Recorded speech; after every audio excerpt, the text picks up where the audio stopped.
Saya gini, Juma. Iya, Tadi kan gimana? kita kan simpel. Saya bilang para ulama, ustadz dan kiai Anda tidak akan mampu menjawab pertanyaan saya. Hebat kali berarti ya. Masya Allah, saya harus Ini boleh nggak diperbesar layarnya? Kenapa? Silakan. Kenapa nggak boleh? Boleh nggak diperbesar layarnya? Silakan. Dibesarkan layarnya, teman-teman. Apa ini yang Anda bahas? Ini yang kutanyakan hadis Tirmizi. Tirmizi. Iya, nomor 2749. 2749. Iya. Terus, karena di sini ada kata kosakata terkadang. Kosakata terkadang ini kan ada sisipan. Yang saya baca gini kan, kesialan itu ada pada 3 hal, yaitu wanita. Terus? Pertanyaan saya simpel. Kenapa Nabi mengatakan di wanita itu ada kesialan? Oke, baik. Ini pertanyaan yang menarik dari orang yang buta hadits terhadap umat Islam. Jadi gini, di dalam kaidah pengajaran materi hadits ada yang disebut isnad. Isnad itu adalah orang-orang yang menghantarkan berita sampai kepada pengumpul. Ada yang disebut sahabat, ada yang disebut sikat hafiz, ada thiqa adil, ada kemudian thiqa hafiz, ada saduq laba'asi, ada buruk hafalannya, ada makbul, ada makjul, ada do'if, ada yang tidak dipercayai atau majul, kemudian ada lagi mabruk, ada tertuduh pendusta, ada memang jelas-jelas kazab, nyata-nyata pendusta. Hadis yang kamu bawa itu ada seorang yang bernama Muhammad bin Muslim bin Ubaidillah bin Abdullah bin Syihab.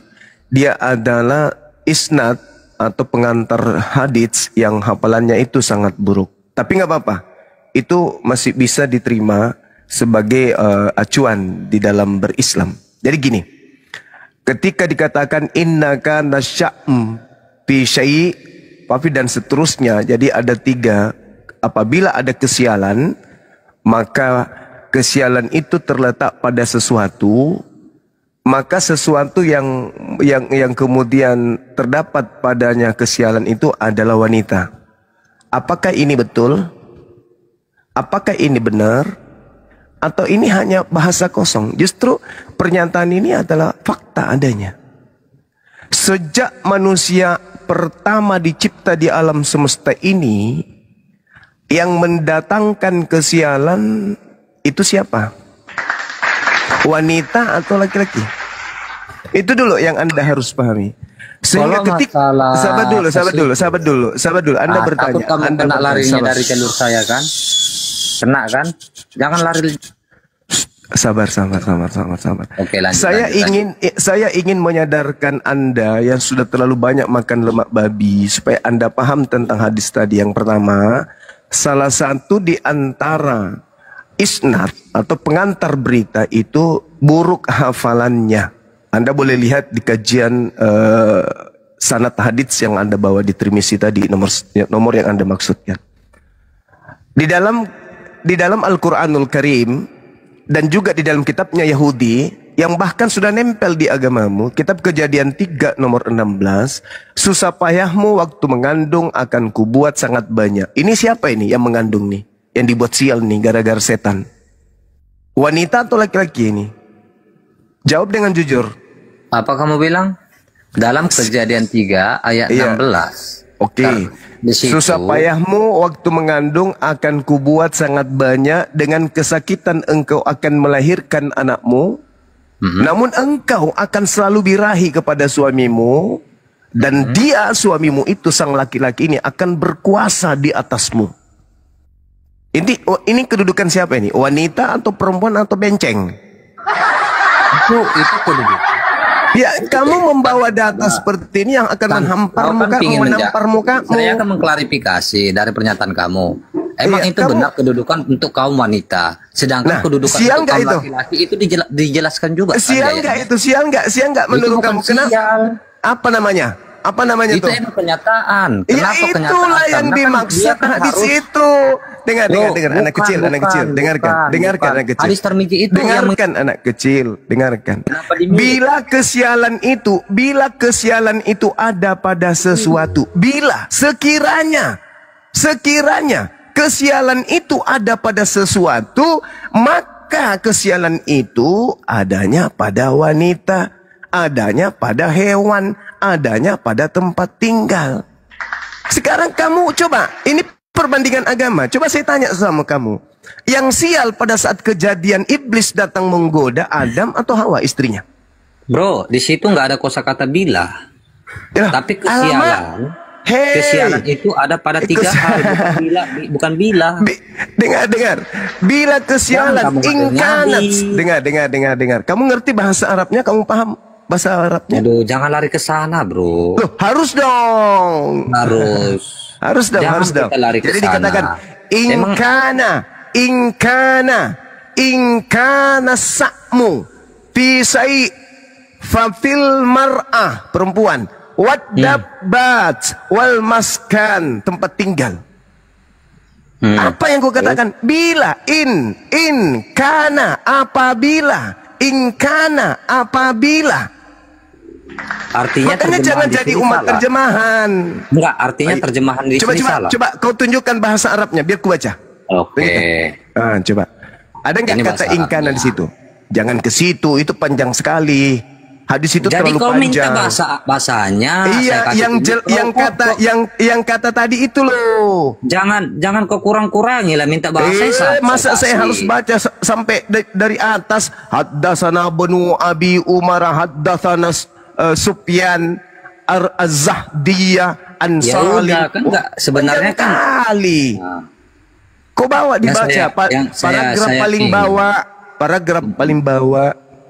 Iya, An-Nabiyyi sallallahu alaihi wasallam annahu qala. Yang mana? Bisa nggak dibesarkan orang ini? Ini udah dibesarkan ini, kita bagi itu. Yang mana? Coba yang mana? Angkat sedikit temanya. Itu temanya kata sin Bang Glenn. Nah, ada nggak kata ingkana di sini? Yang kukumu, pas kena kukumu di bawahnya. Itu apa bacanya? Nah, itu apa bacanya itu? Oh, ini ingkana. Pintar. Coba ya, kawan-kawan, katanya itu ingkana ya. Itu boleh diartikan sesungguhnya apabila. Kena dia. Makanya saudaraku, hadis itu bukan untuk Kristen, hadis itu untuk Islam. Maka yang mengkaji itu Islam. Ente masuk ke hadis, ente orang Kristen. Bro, Lin, kalau kita bahas orang belum tamat Bible masuk di hadits, kena lah. Bro, saudaraku, yang kamu katakan kosakatanya itu adalah Lin, artinya itu apa Lin? Ini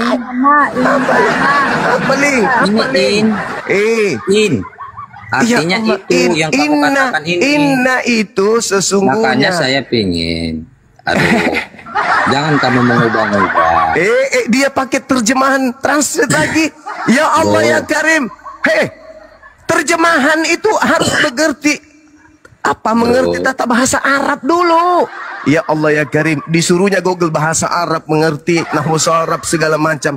Ya Allah, inilah Kristen. Saudara, di situ diterangkan An-Nabi sallallahu alaihi wasallam. Yang kutanya sekali lagi kepada kamu Juma, sya'mu fi syai', apabila atau sesungguhnya apabila kesialan sya'mu fi syai' pada sesuatu, fa fi mar'ah, maka hal itu ada pada wanita. Nah, sekarang Anda sebagai seorang Kristen yang diterangkan dalam Kejadian 3 nomor 16 atau Amsal 30 nomor 1 atau di Matius berapa? Nomor 9 dari Matius 24. Celakalah ibu-ibu yang sedang hamil dan yang menyusui. Gimana? Kan itu kan memang benar. Celakalah ibu-ibu yang hamil dan menyusui, karena kan makanya Kejadian 3 ayat 15, Kejadian 3 ayat 16. Dengar. Itu kan udah dikonfirmasikan. Makanya haditsnya meskipun dikatakan bahwa sanadnya ada Muhammad bin Muslim bin Ubaidillah bin Abdullah bin Syihab yang hafalannya lemah, tapi itu tidak merusak kaidah ingkanat sya'mu fi syai' fa fi mar'ah. Mar'ah itu perempuan. Wadabbat wal maskan. Tidak ada yang salah di situ. Artinya wanita pembawa sial, benar gak? Kok pembawa sial? Apabila dengar haditsnya, dengar. Apabila kesialan ya udah, itu coba ada, kasih tunjuk lah, coba kasih tunjuk sama penonton. Apabila kesialan itu ada, sekiranya harus ada kesialan, maka kesialan itu tempatnya pada wanita. Nah sekarang, iya, artinya wanita. Ini kita berdebat lintas agama, ya. Sekarang dalam kitabnya orang Yahudi yang sial siapa di Kejadian 3? Di situ nggak sial karena melanggar peraturan, makanya Tuhan nah memberikan sekarang siapa yang kena hukum itu sial? Dua-duanya kena Allah hukum kepada perempuan. Dengar. Firman Allah kepada perempuan itu, susah payahmu waktu mengandung akan kubuat sangat banyak. Dengan kesakitan engkau akan melahirkan anakmu, namun engkau akan birahi kepada suamimu dan suamimu akan berkuasa atasmu. Sial banget. Sial banget. Wanita juga kena hukum, laki-laki juga kena hukum. Dua-duanya kena dalam mana kejadian. Hukumnya laki-laki? Mana hukumnya laki-laki di Kejadian 3? Tunjukkan kepada saya. Nah, hukum laki-laki itu dia akan mencari nafkah itu. Dengar, suamimu dia hukum laki-laki itu akan mencari nafkah, berkuasa atasmu. Kalau mencari nafkah itu suatu kebanggaan, coy. Satu kebanggaan. Itu satu kebanggaan itu. Oh iya dong. Laki-laki menafkahi istri keluarganya itu suatu kebanggaan. Kalau laki-laki kurang kerjaan menganggap cari nafkah untuk istri itu bukan kebanggaan, itu laki-laki konyol. Ini saya sendiri loh. Saya sendiri umat Kristen. Begitu saya masuk di umat Islam. Terus yang hadapi kamu banyak. Islam. Saya cuma saya sendiri. Coba. Kan cuma saya sendiri. Dari dulu saya kan cuma saya sendiri yang hadapi kamu. Oke, saya kira cukup ya. Sekarang boleh. Sekarang saya boleh bertanya. Sekarang boleh saya bertanya, gantian kita. Moderator kamu. Sekarang boleh nggak kita gantian bertanya? Haditsmu ini bukan kandang babi. Ini bukan kandang babi, bicara sesuatu. Omongannya lah. Oke, saya sudah jawab. Pertanyaanmu saya sudah jawab. Oke. Di mana kamu menjawabnya? Apa yang kamu jawab? Itu tadi kan sudah kujelaskan. Oh memang buta yang kau jelaskan kan kamu kan aku bertanya. Memang buta karena Kristen. Saya maklum karena Kristen ternyata. Saya rasa dia santri saya ternyata Kristen. Bro, yang kutanya kan bukan yang ku bilang, bukannya saya bilang kepada kamu seperti ini. Tolong jelaskan maksud di sini. Bukan saya katakan. Saya sudah menjelaskan loh. Giliran itu kan kamu menjelaskan. Giliran saya mengatakan kepada kamu. Giliran saya boleh nggak? Enggak, brother. Giliran saya boleh nggak bertanya? Giliran saya boleh nggak bertanya? Boleh nggak bang? Boleh nggak saya bertanya? Gantian kita. Santai aja. Kalau pertanyaan kalian itu bisa kok saya jawab. Oke. Giliran saya bertanya. Dengarkan. Giliran saya bertanya. Saya ingin mengklarifikasi. Giliran saya bertanya. Kalau Anda tidak mau menjawab, bilang aja. Parah betul emang. Kamu yang parah, saya sudah menjawab. Sekarang giliran saya bertanya. Kenapa dalam kitabmu Efesus 5 nomor 2 diam anak kecil yang tidak ngerti Bible tapi lari ke hadits. Dengarkan. Efesus 5 nomor 2, kenapa wanita harus tunduk kepada suami seperti tunduk kepada Tuhan? Jawab. Wanita itu sama derajatnya dengan laki-laki dan perempuan. Kenapa istri ini, wanita ini harus tunduk kepada suami seperti tunduk kepada Tuhan? Seperti itu juga, karena saya katakan sekali lagi, ya, karena laki-laki dengan perempuan itu sama derajatnya. Begitu juga dengan laki-laki harus tunduk kepada perempuan. Mana ada dalilnya? Coba tunjukkan di Bible laki-laki tunduk perempuan. Mana dalilnya? Laki-laki harus tunduk kepada perempuan seperti tunduk kepada Tuhan. Mana dalilnya? Jangan di-mute. Tunjukkan dalilnya di dalam Bible. Laki-laki harus tunduk kepada istrinya sama seperti tunduk kepada Tuhan. Silakan.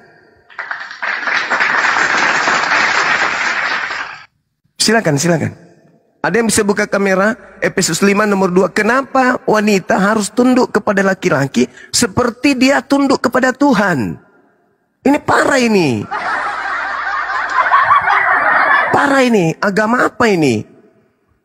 Perempuan harus menuhankan laki-laki suaminya. Jawab. Oke. Jawab, Coba jawab. boleh diperbesar, Bang? Ya, jawab silakan. Nah, kita buka dulu di tadi enak ini sebenarnya. Coba ya.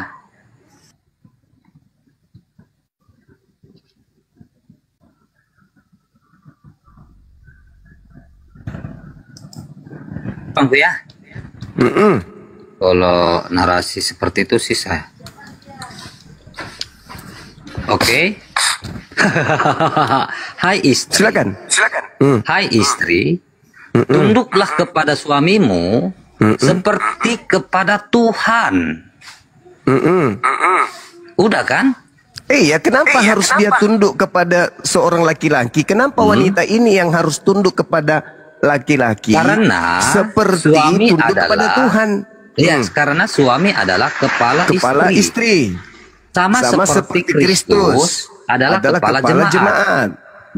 Dialah yang menyelamatkan tubuh.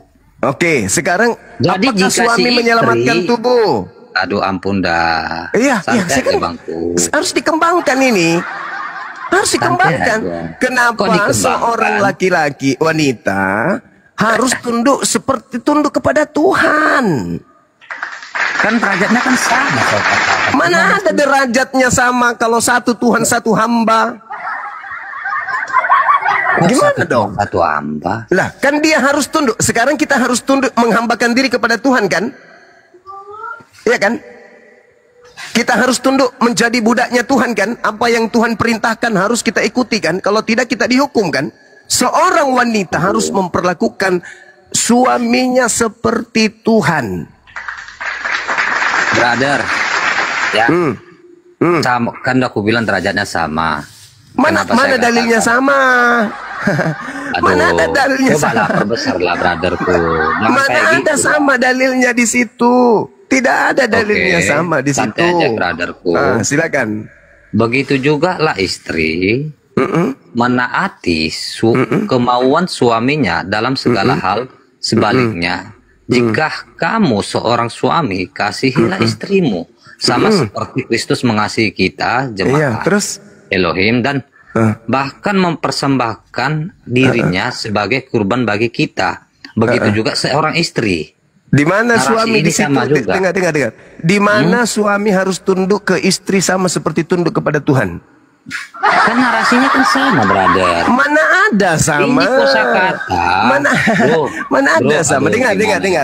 Tuhan itu mengasihi kita, tetapi Bro. kita harus tunduk menghambakan diri kepada Tuhan. Bro. Suami Bro. mengasihi istri, tetapi istri harus tunduk sama seperti dia tunduk kepada Tuhan. Bro, cuma begitulah istri. Ya istri juga dikatakan loh. Iya, justru istri. Tengok, jika kamu seorang istri, hendaklah kamu menaati suamimu. Begitu juga lah istri. Harus Kenapa? harus Kenapa muter-muter taat ini? kepada suaminya. Kok Taat seperti taat kepada siapa? Taat Kepada sama seperti taat suaminya. kepada taat Ini kepada kan siapa? Begitu juga lah istri. Harus taat Ya, kepada menaati suami sama kemauan seperti suaminya. taat kepada Suaminya sama taat kepada, maksudnya lagi gimana? mulai Jadi, kalau ngaco. kamu mengatakan hal seperti ini, menaati seperti Tuhan Yesus Kristus, ya hendaklah seperti ini, itu sama juga begitu kosakata dengan narasi yang di pintar sini. dia teman-teman, pintar licik Kok dia, pintar? lidahnya licik. Seorang lidah wanita saya? harus tunduk patuh menghambakan diri kepada suami. Benar, Kalau kan ini kan benar. Nah, pertanyaan saya, siapa yang sial di situ? Di situ nggak ada di situ? sial. Di situ nggak ada sial katanya. Nggak ada sial. Bisa nggak bro. suami, dengar, bisa nggak suami tunduk seperti kepada istri sama seperti dia tunduk kepada Tuhan? Bisa nggak? Bisa, kan Mana begitu dalilnya? juga lah istri. Mana Ya dalilnya? Tuhan ampunilah hamba. Mana Kosa kata dalilnya? begitu, kosa kata begitu, begitu Mana juga. dalilnya? Yang Di situ dikatakan saya kasih tunjuk itu nggak dalil, begitu Juma. juga suami harus mengasihi istri. Bukan dikatakan begitu juga suami harus tunduk kepada istri sama seperti tunduk kepada Tuhan. Bro, Ayo, Bro, kosakata Ayo. pertama itu penegasan kepada seorang istri, kosakata kedua itu penegasan kepada si istri ke suami. Oke, penegasan pertama, istri harus tunduk Makanya dengar dulu. saya katakan Ini tanya derajatnya hadis itu sama. tapi Bible aja nggak ngerti nih. Kok Ini nggak Biblemu, ngerti? dengar. Ini Biblemu, dengarkan. Pertama dia mengatakan begini, istri harus tunduk kepada suami sama seperti tunduk kepada Tuhan. Yang kedua, dan begitu juga suami harus mengasihi istri. Itu doang. Tidak dikatakan suami juga harus tunduk sama seperti tunduk kepada Tuhan. Bro, Ayo. itu narasinya kan sama. Begitulah Apa pula istri, sama, begitulah Beng? istri. Kok sama? Suami itu hanya mengasihi. Tapi kalau istri harus tunduk sama seperti tunduk kepada Tuhan. Kosakata begitulah itu kamu nggak juga mengerti dengan kata-kata Bukan saya tidak mengerti. Lu yang malu Kalau saya istri malu, harus brother. tunduk kepada suami sama tunduk kepada Tuhan. Ada nggak Saya suami nggak- harus aduh, tunduk kepada tidak. istri sama seperti tunduk kepada Tuhan di situ? Ada nggak? Itu kosakata begitulah loh. Ada yang punya nomor telepon ambulans nggak? Bisa telepon ambulans nggak? Ya ampun dah. Ya ampun dah, jangan sok jagoan lu ye. Saya Mas bukan hadis, sangat ye. bukan Hadis. yang kamu katakan itu. Oh, apa bro. dibilangnya tadi tuh? Oh, saya sendiri di sini, semuanya parah, oten. Kamu kalau belum tamat apa belajar jawaban kamu? Biblemu, jangan kau coba-coba mengasuh ke kajian Islam, jangan. Kau kan Kenapa? blur. Karena malu dengan kajian Islam. Apanya yang malu? Kau buktikan Kalau nggak Biblemu malu, tadi. kenapa kamu ngomong kayak gitu Wanita, seperti kamu lagi apa, wanita bro? harus tunduk kepada suami sama seperti tunduk kepada Makanya saya Tuhan. ingin mengklarifikasi pernyataan kamu. Udah, diturunkan Benar aja atau ini, nggak ada tidak? double kosong. Kamu Kok ke double gereja kosong? dulu, Takut kamu ke kamu ya, gereja, saya kencang narasi kamu ke gereja, cari ibu jari pendetamu, jari kakinya isap sampainya bersih itu kukunya. Kalau otakmu masih begini, Nanti video itu tentang- belum bisa. Hei, kau belum bisa tampil untuk mewakili Karisteng. Kau hanya mempermalukan Karisteng. Gak ada gunanya. Data-data dikasih. Kejadian 3 nomor 16. Firman Tuhan kepada perempuan. Susah payahmu waktu mengandung akan kubuat sangat banyak. Apa itu? Andaikan kesialan itu ada. Ingkana, kata Rasulullah. Maka kesialan itu ada pada wanita. Kesialan yang dimaksud itu apa? Wanita selalu dalam keadaan lemah. Wanita butuh pengayom. Wanita butuh pendamping. Wanita butuh laki-laki. Wanita itu butuh kemudian seorang yang bisa mengayomi, melindungi, menafkahi. Itu yang dimaksud di situ. Makanya dikatakan 3 hal. 3 hal. Yang kedua apa? Dikatakan di sana sam'u fi syai'i fa fi mar'ah. Yang kedua wadabba. Apa itu? Apa itu? Wadabba. Hewan peliharaan. Kenapa dia sial? Kenapa dia didudukkan ke situ? Karena kalau tidak ada yang majikan yang memelihara dia nggak bisa ngapa-ngapain hewan itu. Nggak bisa. Terus yang ketiga adalah tempat tinggal. Tempat tinggal kita kalau nggak ada dirawat jadi apa jadinya? Jadi tidak ada masalah dengan hadis itu. Meskipun di situ ada Muhammad bin Muslim bin Ubaidillah bin Abdullah bin Sihab yang hafalannya itu selalu hafalannya dia itu selalu bermasalah gitu loh. Hafalannya itu selalu error, hafalannya itu buruk, hafalannya itu selalu bertentangan dan tidak selaras dengan para perawi atau yang memberitakan sanad yang lain. Begitu. Jangan pernah kau menyentuh ajaran Islam. Kenapa? Bible pasang badan. Dari sejak zaman penjajahan Belanda tahun 3 saya sudah bilang. Karisteng, jangan coba-coba mencari kesalahan Islam. Karena tidak akan Anda temukan kesalahan setai gigi Anda pun. Islam agama sempurna. Kalau Anda mengatakan ada kelemahan di Islam, Anda ngaca. Anda yang lemah pengetahuan atau Islam yang lemah kebenaran? Lalu tanya diri Anda, apakah Anda sudah bisa nahwu? Apakah Anda sudah bisa saraf? Apakah Anda sudah bisa i'rab? Apakah Anda sudah ngerti balaghah? Apakah Anda sudah mengerti mantik? Asbabul wurud, asbabul nuzul.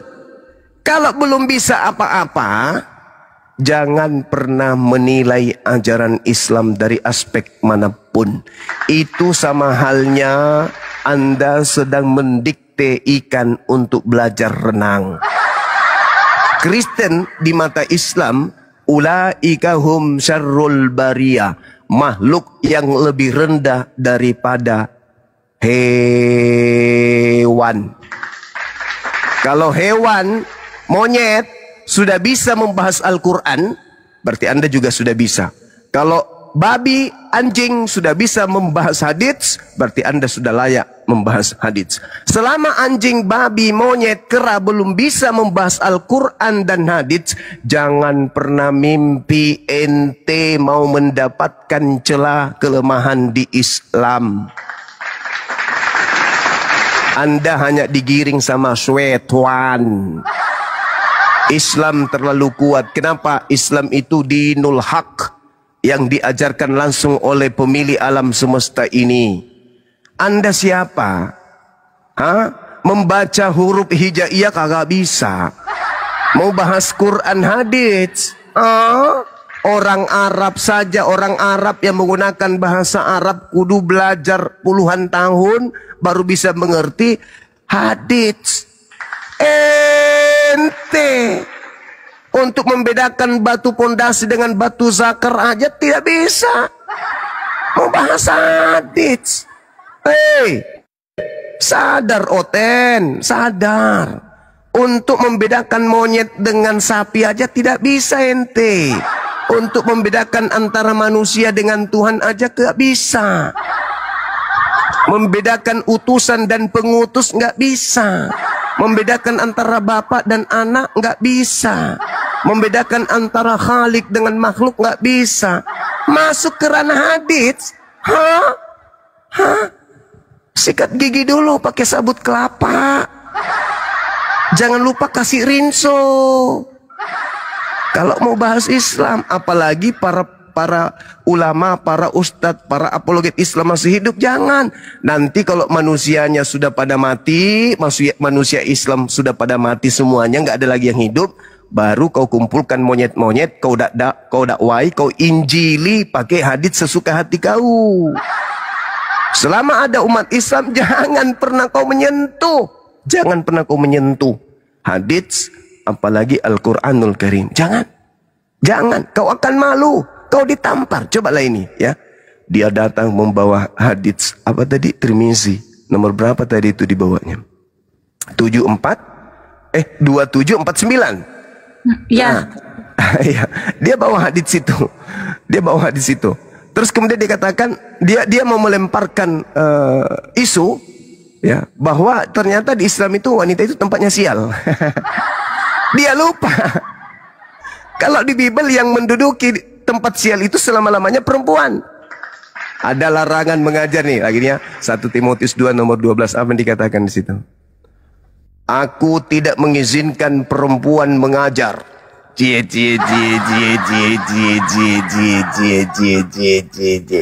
Dan juga tidak mengizinkan memerintah laki-laki. Saya ulang dalilnya, 1 Timotius 2 nomor 12. Aku Paulus tidak mengizinkan perempuan mengajar, dan juga tidak mengizinkan perempuan memerintah laki-laki. Hendaklah perempuan berdiam diri saja.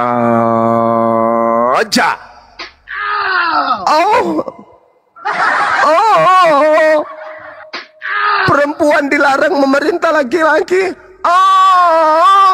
Jadi perempuan itu kudu dilakban aja mulutnya. Ibu-ibu, kalau ibu-ibu masih Kristen, dengarkan perintah nabimu Paulus. 1 Timotius 2:12. Aku tidak mengizinkan perempuan mengajar dan juga tidak mengizinkan memerintah laki-laki. Hendaklah dia berdiam diri, membisukan diri. Jadi kalau saya pakai jurus orang yang tadi, tidak punya otak, cuman punya air liur, lidah dan bibir untuk berbicara bahwa hadits, maka saya boleh mentafsirkan bebas dalil tersebut. Apa itu? Seorang ibu tidak boleh mendidik anak-anaknya. Seorang ibu tidak boleh menasihati suaminya. Seorang perempuan harus diam saja. Dengan kata lain, wanita hanya sebagai pemuas aja, pemuas aja, pemuas aja. Diam, sip babami, don't me noise. Sip, jangan ngomong. Kamu diam. Begitu ngomong, diam. Begitu ngomong, diam. Begitu ngomong, kasih onde-onde dari kelapa parut campur gula merah yang dibungkus dengan parutan ubi jalar. Diam. Begitu ngomong, pah, langsung mulutnya. Begitu panggil anaknya, langsung tutup mulutnya. Itu kalau kita mau menafsirkan gaya bebas. Nah, sekarang saya ingin menafsirkan pakai kaidah Bible. Apa disiplin ilmu dalam mempelajari Bible untuk kemudian mentafsirkan atau menjelaskan atau menyatakan kitab 1 Timotius 2 nomor 12 ini? Ilmu apa yang harus saya pelajari? Hermeneutika, eksegesis, tafsir juga dong. Berarti saya bebas dong. Saya kan sedang mengeksegesis juga. Nah, kalau di Islam nggak bisa, harus ada ilmu hadits, harus mengetahui isnadnya, sanadnya, harus tahu asbabul wurudnya dan kaitannya dengan asbabul nuzul Al-Quran harus pasti. Terus kaitannya dengan ilmu fikih, bagaimana sangkupannya dengan hadis-hadis yang lain, lalu bagaimana pemberitaan perawi yang lain, harus dikuasai itu dulu. Baru masuk ke hadits, baru mengambil kesimpulan. Ini modal kulub tidak disunat, bahasa hadits. Kristen lagi. Aduh, kita sudah tahu Kristen itu dilarang pakai akal. Di suratnya Paulus, aku akan mematikan kecerdasan dan pengetahuan Tuhan akan aku runtuhkan. Bah, Tuhan aja diruntuhkan pengetahuannya, apalagi orang cerdas. Habis itu mau masuk ke hadits. Mending kamu mendaftar pekerjaan yang lebih bermanfaat bagi keluargamu di Telkomsel, yaitu antar jemput WA. Daripada lu habiskan waktu untuk mengkaji hadits di mana kamu mengerti saja antara batu pondasi dengan batu zakar, tidak bisa. Oke, saya kira begitu sahabat-sahabat. Di tempat saya sudah hampir Jumatan. Mudah-mudahan ada manfaatnya khusus untuk saya sendiri dan juga anak-anak saya, yang saya berupaya menghindarkan kalian dari pemurtadan agar kalian tidak menyembah kepada makhluk atau menyembah kepada batu zakar. Ingat teman-teman, prinsip kita adalah Kolose 2 nomor 9. Dalil itu menyatakan bahwa batu zakarnya Yesus juga kepenuhan keilahian. Maukah kalian menyembah batu zakar? Tentu nggak mau. Maka waraslah anak-anakku, kalau didatangi oleh para murtadin atau didatangi misionaris, lemparkan Kolose 2 nomor 9. Kami tidak mau menyembah batu zakar, kami masih waras. Demikian ibu, silakan kembali ke gereja. Di sana ada ibu joget sampai lepas paha, pangkal pahanya. Demikian teman-teman, terima kasih. Nanti kita lanjut lagi.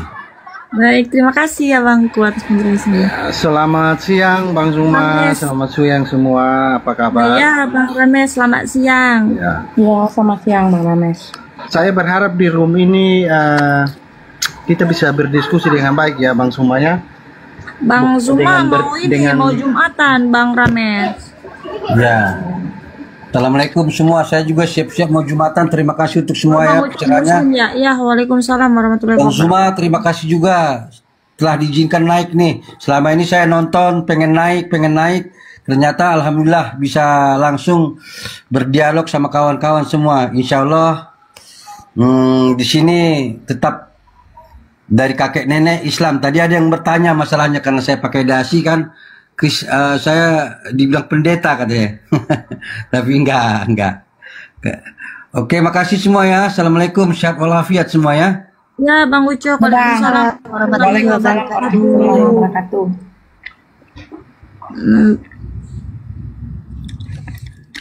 Oke, Bang Rames. Aku moderator tapi nggak bisa naikin turunin nge-mute segala macam, nggak bisa ya?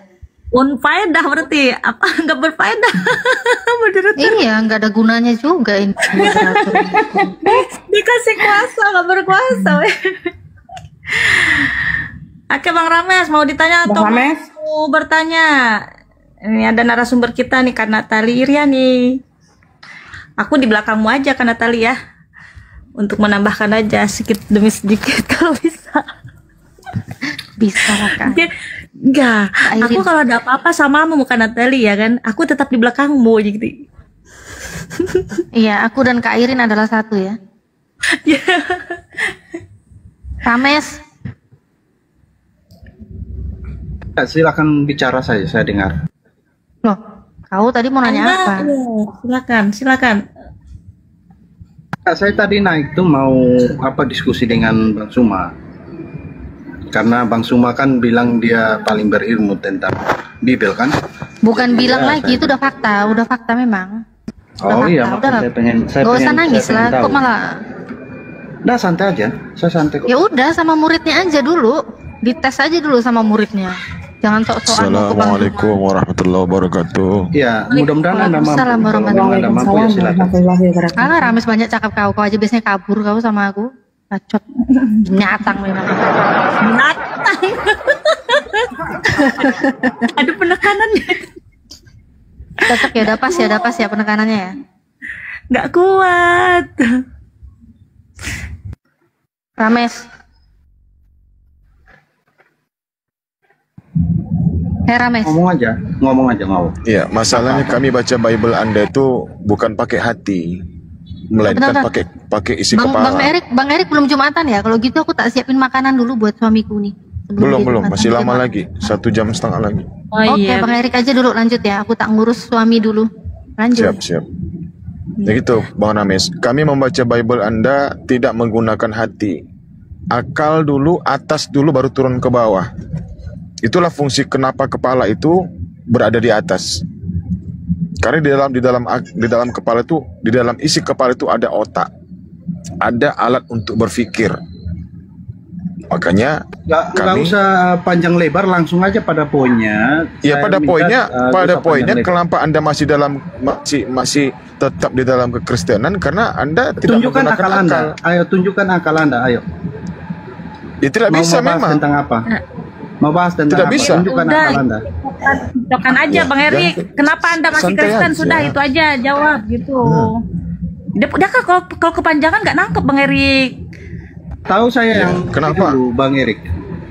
Iya, kenapa Anda masih Kristen? Itu aja, Bang. Nah, karena saya mengenal firman yang benar. Seperti apa firman yang benar? Apakah saudara mengenal Tuhan dulu atau mengenal firman dulu? Kalau Anda mengenal firman yang benar yang disampaikan dari mulutnya Yesus, tentu Anda tidak akan kemana-mana. Anda tidak akan mempercayai yang namanya Galatia, Efesus, Kolose, Korintus, Roma, dan lain sebagainya. Karena kata Yesus di Yohanes 16 nomor 12, masih banyak hal yang ingin kukatakan kepadamu, namun untuk saat ini kamu tidak akan dapat menanggungnya. Nanti apabila ia datang, yaitu roh kebenaran, ia akan membimbing kamu ke jalan seluruh kebenaran. Dia tidak berkata-kata dari dirinya sendiri, apa yang dikerjakannya itulah yang didengarnya. Dan dia menginformasikan tentang perihal yang akan terjadi di saat-saat masa depan. Oke? Dan dia datang memuliakan aku. Seharusnya cukuplah selesai sampai di situ firman yang disampaikan oleh Yesus. Lalu Anda mengimani yang namanya Galatia, Efesus, Kolose, kitab-kitabnya Paulus sampai ke Wahyu itu, yang mengajarkan Anda siapa? Tunjukkan dalam kitab Anda bahwa kitab-kitab tersebut adalah tidak benar. Karena mohon maaf, kitab-kitab tersebut sudah ada sebelum kitab Ngapain Anda. Anda ke Al-Quran? Nanti kalau saya bawakan datanya, Anda tetap tidak mau terima. Tunjukkan aja. Itu kan keimanan Anda. Loh, katanya Anda berilmu kan? Silakan tunjukkan. Ya, nanti kalau saya bawakan data di Al-Quran, pasti Anda menolak. Karena Anda sama sekali tidak beriman kepada Silakan saudara, Al-Quran. silakan. Itu apa? Kenapa saya bawa Bible Anda? Kenapa ada Silakan, saya kerja-kerja? bilang silakan. Ya sudah, saya tadi sudah bawa datanya Yohanes 16 nomor 12 sampai 14. Saya bilang Ajaran Yesus tunjukkan cukup datamu sampai di di situ. dalam Firman. kitab Anda. Saudara dengar baik-baik. Saya minta saudara tolong tunjukkan datamu di dalam kitab Anda. Tolong tunjukkan ya bahwa ini adalah tidak benar. Ya. Sehingga boleh saya tunjukkan yang katanya ya. Nah, setelah saya menunjukkan Anda mau beriman kepada Quran, tunjukkan kita lihat ya. Apakah setelah saya bacakan firman Allah dalam Al-Quran, apakah Anda mau beriman kepada Al-Quran? Ini orang ngerti diskusi nggak sih?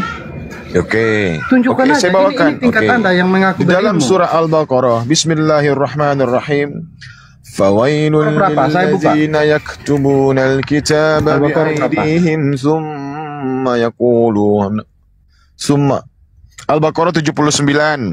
Fawailul lilladzina yaktubunal kitaba biaydihim summa yaquluna hadza min indillah liyastaru bihi samanan qalila fawailul lahum bima katabat aydihim wa aydihim wa wailul lahum mimma yaksibun. Maka celakalah, kata Allah, mereka yang telah menulis kitab dengan tangan mereka sendiri. Kemudian mereka yang menulis kitab itu berkata kepada orang-orang bahwasanya ini dari Allah. Allah tidak pernah memerintahkan kepada orang tersebut untuk membuat atau menuliskan kitab-kitabnya. Ya. Oke. Di dalam kitab saudara sendiri. Halo? Suara saya ada, teman-teman? Ada Bang, ada. Lanjut Bang. Okay. Bang, ada. Di dalam kitab Anda sendiri, kawan, ya, dalam Ulangan 18 nomor 20, tetapi seorang nabi yang terlalu berani untuk mengucapkan demi namaku perkataan yang tidak kuperintahkan untuk dikatakan olehnya, atau yang berkata demi nama Allah lain, nabi itu harus tewas. Ini nubuatan Paulus. Anda nggak sadar, di kitab Anda sendiri ada Tuhan melaknat orang yang melakukan penyesatan dengan menulis kitab-kitab Tuhan dengan tangannya sendiri, lalu dia mengatakan ini dari Allah. Ini kata Tuhan ini dalam kitab Perjanjian Lama. Saya bacakan lagi Ulangan 18 nomor 20. Tetapi seorang nabi yang terlalu berani untuk mengucapkan demi nama Allah. Nah, fawailun lillazina yaktubunal kitaba biaydihim summa yaquluna hadza min indillah liyastaru bihi samanan qalila. Min indillah, katanya dari Allah. Padahal bukan. Jadi perkataan yang tidak pernah kuperintahkan untuk dikatakan olehnya, atau yang berkata demi nama Allah lain, nabi itu harus tewas mengenaskan. Kepalanya harus dipotong, harus dilepas dari badannya. Itu data. Masihkah kau mau menjadi Kristen, sahabat? Bang Rames? Anda berdiskusi bolak-balik ketemu sama Bang Zuma, sama kami yang ada di Apologet Islam ini, di Komal-Komal ini. Tujuan Anda untuk apa? Kalau mencari kebenaran, saya rasa Anda sudah mendapatkan kebenaran dari kemarin-kemarin. Tapi nyatanya memang Anda mau cari pansos supaya terkenal di mana-mana. Kalau kami murni, pure, mencari kebenaran. Makanya saya katakan Kristen ini membaca Bible itu pakai hati, bukan pakai kepala. Seharusnya dari atas turun ke bawah. Kalian terbalik. Dari bawah naik ke atas. Kenapa Tuhan menciptakan kepala untuk manusia? Apa fungsi kepala itu? Apa isi kepala itu rupanya? Kenapa kepala itu di paling atas? Hah? Kenapa kepala itu disebut bagian tubuh manusia yang paling mulia dibanding yang lain? Kita kalau nggak punya tangan masih bisa hidup. Kita nggak punya kaki masih bisa hidup. Kalau rusak kepala atau kepala nggak ada, apa bisa hidup? Nggak bisa. Makanya Bang, pakai akal dulu, baru iman. Kalau Anda menggunakan akal, ketika Anda menggunakan akal Anda sudah nempel di kepala Anda. Ketika Anda membayangkan Anda menyembah Yesus itu enggak masuk akal bagi Anda, maka saya yakin Anda akan meninggalkan ajaran Kristen.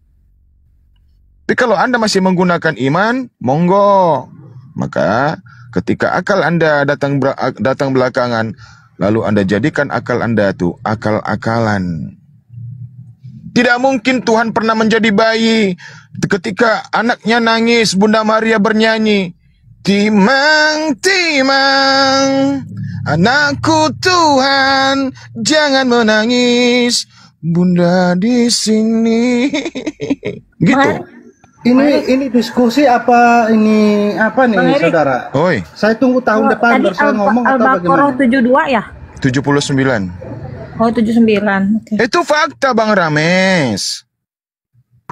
Iya, Silakan, selesai belum? dia ditanggapi. Ya abang pun diam aja dari tadi. Kukira jadi berhala kayak Yesus. Lanjut. Oke, saudara. Ini ya data yang dia tunjukkan kepada saya. Kita lihat ya. Di Al-Baqarah 79. Maka celakalah orang-orang yang menulis kitab dengan tangan mereka sendiri, kemudian berkata, ini dari Allah, dengan maksud untuk menjualnya dengan harga murah. Maka celakalah mereka karena tulisan tangan mereka, dan celakalah mereka karena apa yang mereka perbuat. Berarti tulisan tangan manusia itu berkata dengan Allah, dari Allah ya, itu celaka, dikatakan demikian. Nanti saudara tolong menjelaskan tentang ayat ini. Nah, itu kita sudah temukan tulisan tangan dari manusia ya. Sekarang saya ingin saudara menjelaskan kepada saya, yaitu di sini di Al-Baqarah 106 ya, saya bacakan. Apa yang kami batalkan, kami ini siapa ya? Apa yang kami batalkan atau kami hilangkan dari ingatan, pasti kami ganti dengan yang lebih baik atau yang sebanding dengannya. Tidakkah kamu tahu ya bahwa Allah Maha Kuasa atas segala sesuatu? Pertanyaan saya tentang ayat ini siapa yang ganti, menghilangkan, apa yang dihilangkan? Di sini ayat ya, dikatakan ayat ya. Ayat yang digantikan itu apa? Ya, nanti saudara tolong jelaskan kepada saya. Nah, tadi saudara membawa kepada ulangan. Ini ulangan 18 ayat 10. Kita lihat ya. Di antaramu janganlah didapati seorang pun yang mempersembahkan anaknya laki-laki dan anaknya perempuan sebagai korban dalam api. Korban dalam api ya, tidak boleh dikorbankan anak-anak ya ke dalam api. Ataupun seorang yang menjadi petenu, seorang peramal, seorang penalaah, seorang penyihir. Ya, jadi apa yang Anda sampaikan tadi itu berbeda saudara dengan ayat yang Anda kasih. Ya, sangat berbeda jauh. Nah, saudara, Ulangan 18:20 Bang. Ulangan 18 nomor 20, makanya disimak Bang Rames. 18:20. Oke. Ayo kita lihat ya. Ya. Ulangan 18:20. Siap. Ini ya 20. Nah, ini dia. Di sini dikatakan, tetapi seorang nabi yang terlalu berani ya. Kalau dikatakan seorang nabi yang terlalu berani, berarti hal itu belum terjadi. Ini peringatan saja. Mengucapkan demi namaku perkataan yang tidak kuperintahkan, untuk dikatakan olehnya, atau yang dikatakan demi nama Allah lain ya, Allah di luar bangsa Israel. Nabi itu harus mati. Ya, jadi apabila ada nabi yang membawa nama Allah lain yang di luar Allah Israel, nabi itu harus mati. Ya. Nah, Paulus bawa namanya siapa? Nah, saya akan tunjukkan kepada sebentar. Saya jawab dulu. Belum. Saya jawab. Saya jawab, saudara. Saya jawab ya. Sabar, saudara, santai. Saya buka data. Saya bicara tuh data dulu baru saya bicara. Saya harap saudara pun demikian, harus tunjuk data ya. Saya carikan datanya kepada saudara. Di Kejadian, saya cari ya. Sabar, soalnya ini agak lama karena saya harus tunjuk data. Di Keluaran Keluaran pasalnya yang ke-3. Keluaran 3 ayat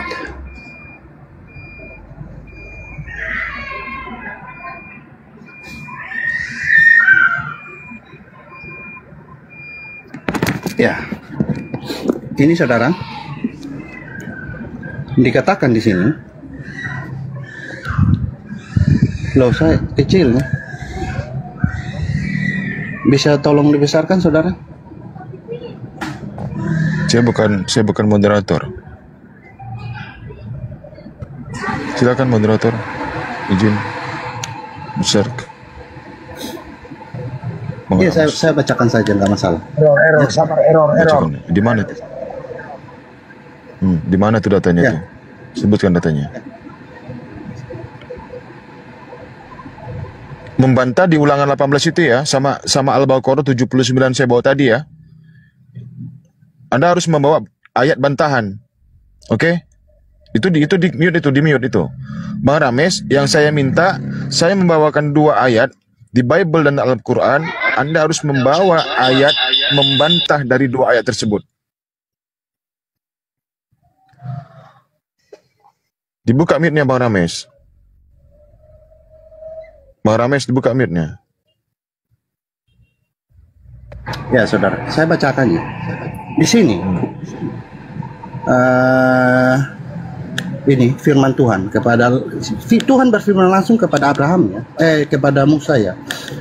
Lalu ia berfirman, akulah Allah ayahmu, Allah Abraham, Allah Ishak, dan Allah Yakub. Lalu Musa menutup mukanya sebab ia takut memandang Allah. Ya, Allah berfirman langsung saudara. Nah, sekarang kita masuk kepada Paulus. Saudara tadi menuduh Paulus kan?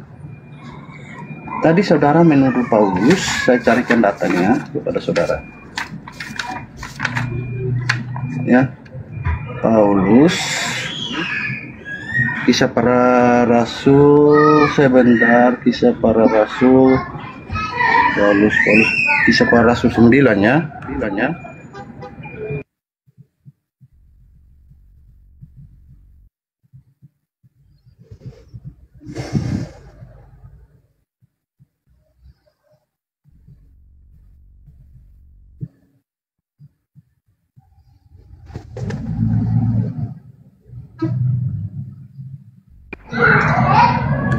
Ya, di sini Kisah Para Rasul 9.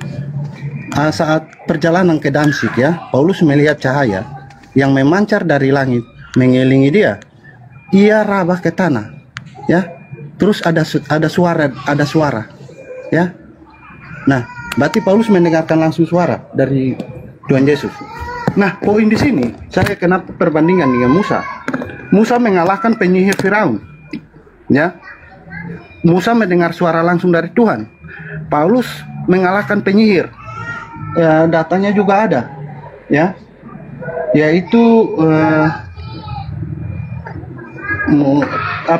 sebentar saya cari datanya di Kisah Para Rasul 19 ayat 19. Ya. Itu Paulus mengalahkan penyihir. Sama, Musa mengalahkan penyihir Firaun, Paulus mengalahkan penyihir Firaun. Musa mendengar suara langsung, Paulus mendengar suara langsung. Musa mengajarkan mengasihi, Paulus mengajarkan kasihi. Nah, lantas sama-sama yang mengajarkan hal demikian, sama-sama mengajarkan mengalahkan penyihir. Anda mengatakan itu tidak benar. Lantas apa validasi Anda mengatakan hal itu tidak benar? Sama-sama mengatakan Allah Abraham, Ishak, dan Yakub. Anda mengatakan tidak benar. Dasarnya apa? Nanti tolong saudara jelaskan. Terima kasih. Oke. Komplit itu ada pada diri Paulus yang sudah dinubuatkan dengan kitab-kitab sebelumnya. Anda mengatakan di kalimat terakhir ini bahwasanya Musa bermujizat, begitu juga Paulus bermujizat.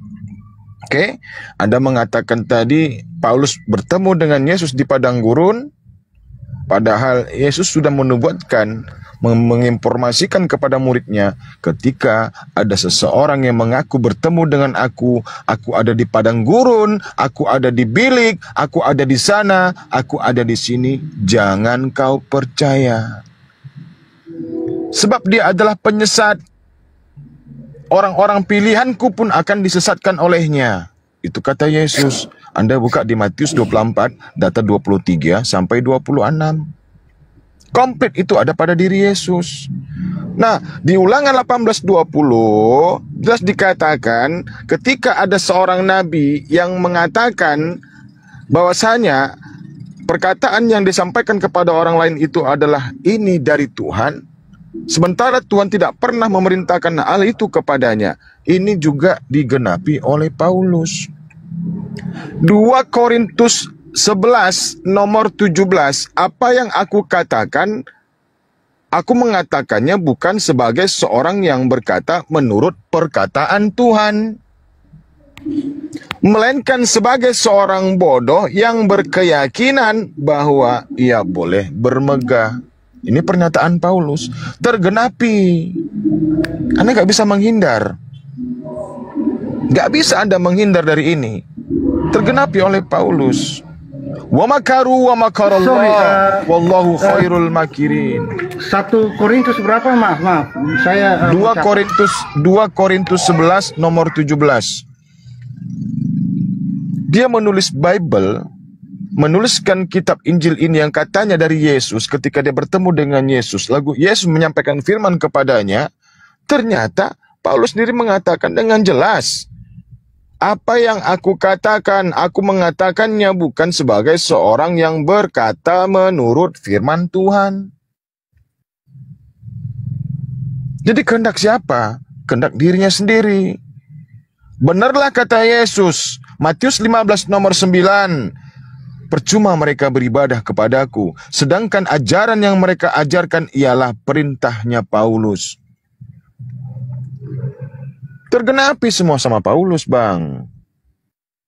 Mau kemana pun abang lari sudah terkepung. Umat muslim di sana, umat muslim di sini, umat muslim di sana juga, umat muslim di belakang. Nah, Anda sudah terkepung, nggak bisa kemana-mana. Nggak bisa kemana-mana Anda.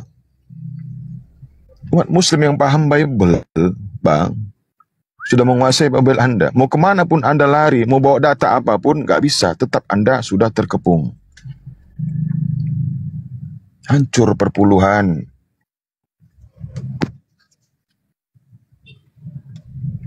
Anda bawa ayat Al-Baqarah 106.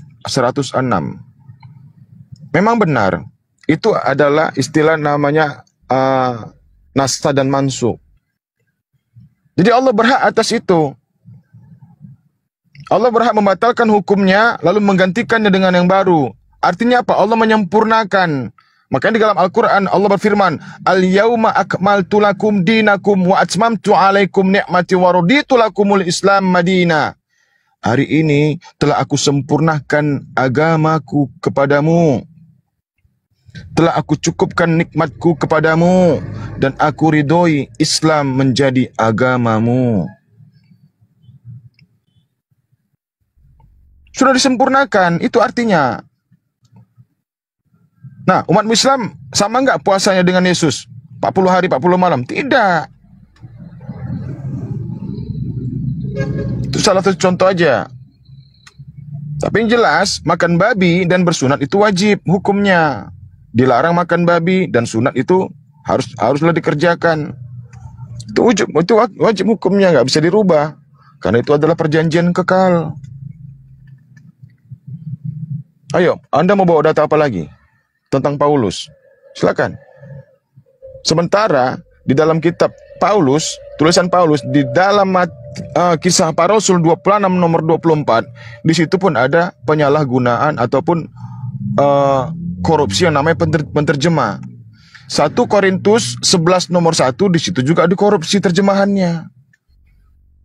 Biar Anda tahu, Yesus sudah menubuatkan akan datang Mesias-Mesias palsu, Kristus-Kristus palsu, dan nabi-nabi palsu. Sudah dibuatkan oleh Yesus Sehingga murid-muridnya itu mengenal siapa nabi palsu, siapa Mesias palsu, dan siapa Kristus palsu. Digenapi lagi oleh Paulus. Yang jadi permasalahan, LAI ini saking kurang ajarnya sengaja menyesatkan umat manusia, dibuatlah di situ dengan terjemahan yang tidak sesuai dengan bahasa aslinya. Coba Anda buka di 1 Korintus 11 nomor 1. Kisah Para Rasul 26 nomor 24. Paulus menurut teks aslinya, dia mengaku sebagai Kristus. Masih mau kau jadi Kristen? Berarti ada 2 Kristus kan? Silakan Bang Rames, tanggapi.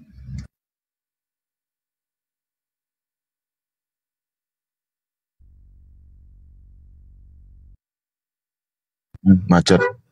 Ya, terima kasih. Enggak, saya buka data, saudara. Saya bicara itu data dulu ya. Saya tunjuk data ya. Anda saudara tadi berbicara, asal berbicara, datanya tidak ditampilkan, sehingga kita diskusi kayak hanya meludah ke atas dan kena muka sendiri. Saya akan tunjukkan kepada Anda data.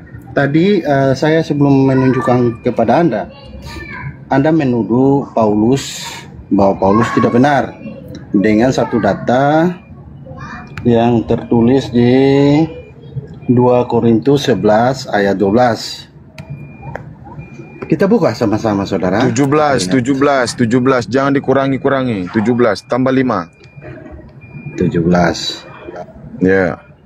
Kita baca ya.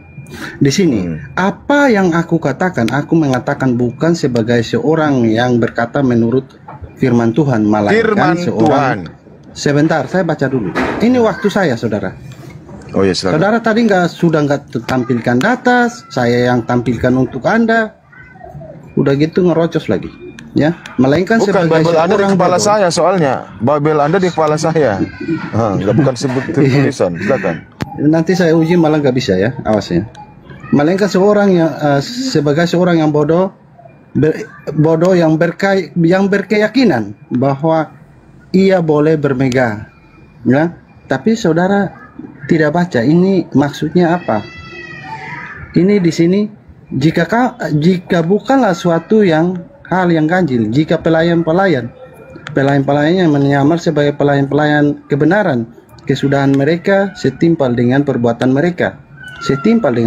mereka, ya.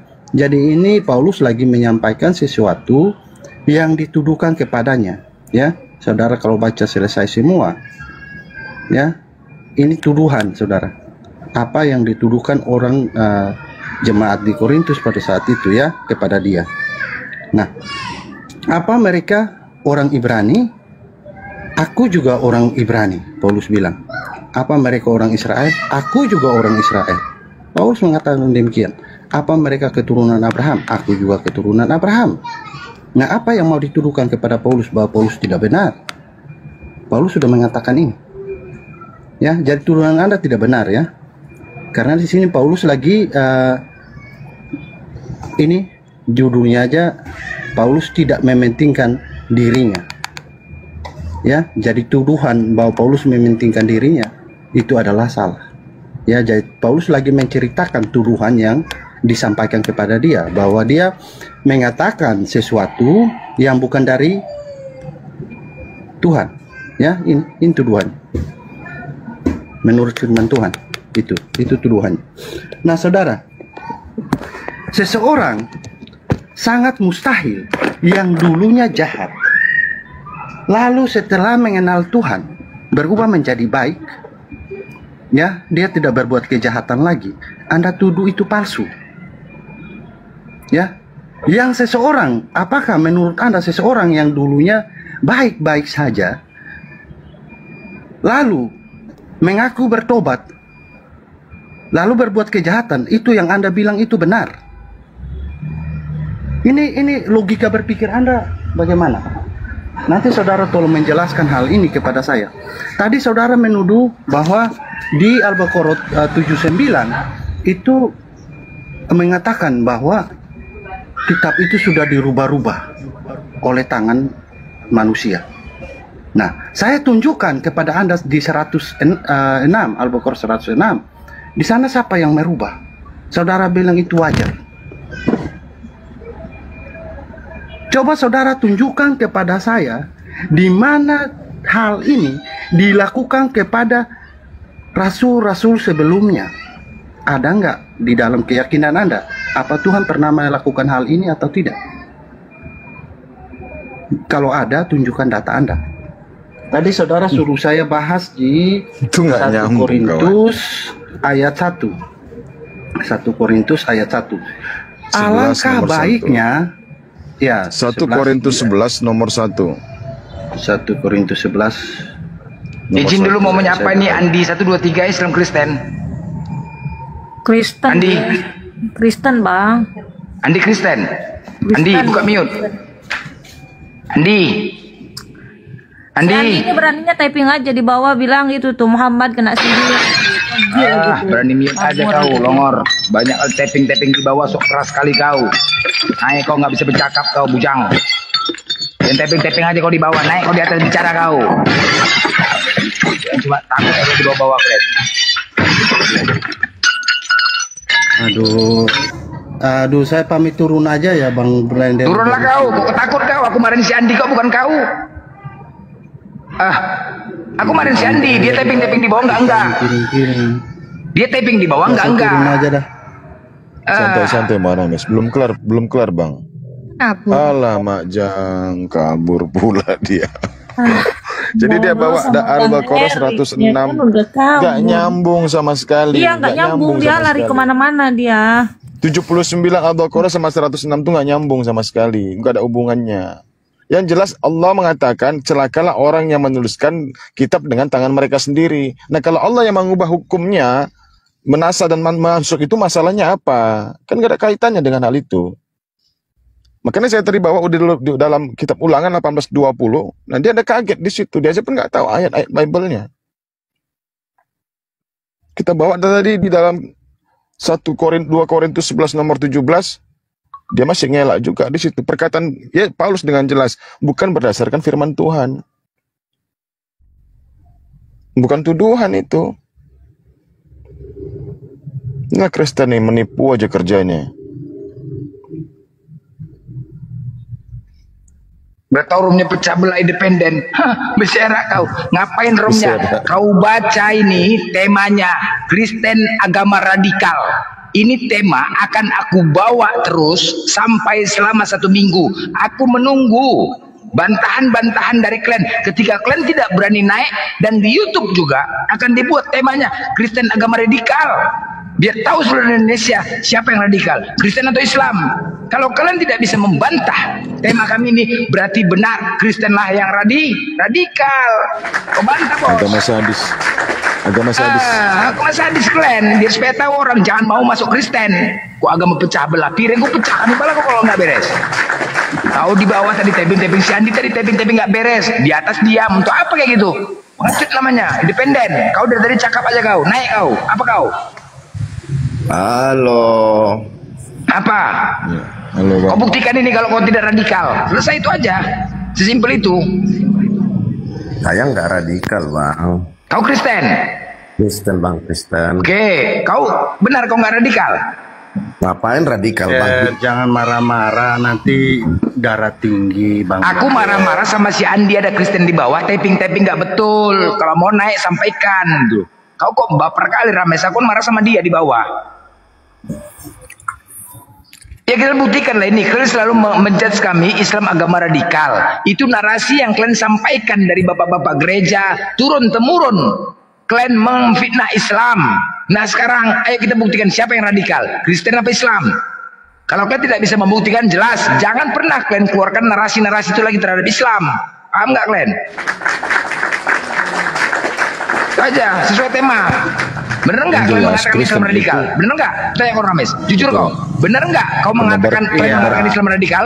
Saya tidak mengatakan hal demikian. Jujur aja lah, jujur. Diskusi jujur. Kita mau cari kebenaran sini. Banting-banting piring, Bang. Ya makanya coba nanti aku pecahkan piring lagi nanti. Coba jujur.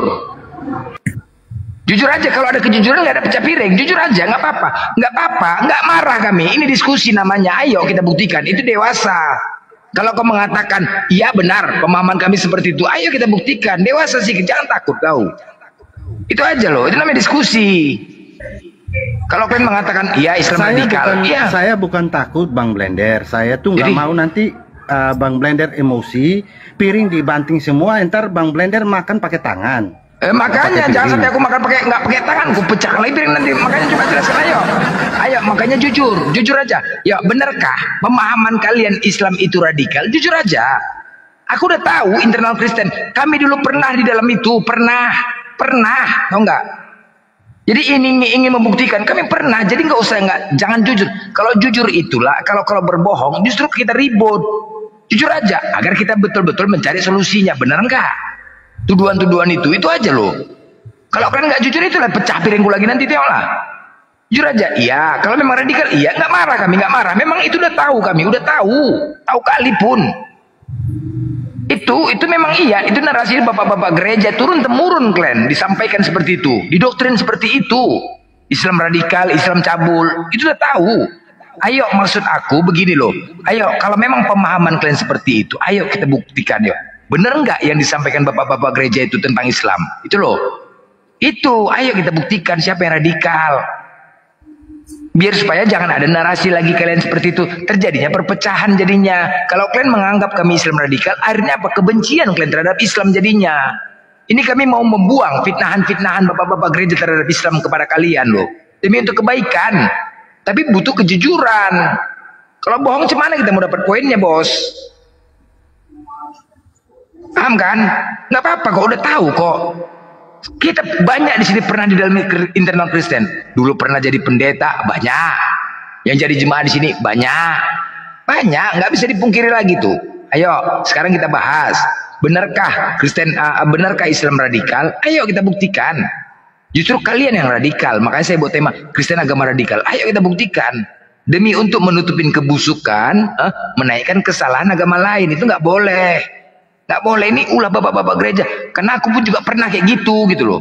Pernah memberikan doktrin seperti itu kepada jemaat-jemaat yang tanpa dasar dan bukti. Benar nggak? Kita diskusi loh, independen, Rames. Kita diskusi. Iya bang, tapi abang diskusinya kenapa ya abang selalu memaksakan kehendak abang itu yang paling tepat gitu loh bang? Itu saya karena pernah saya di situ.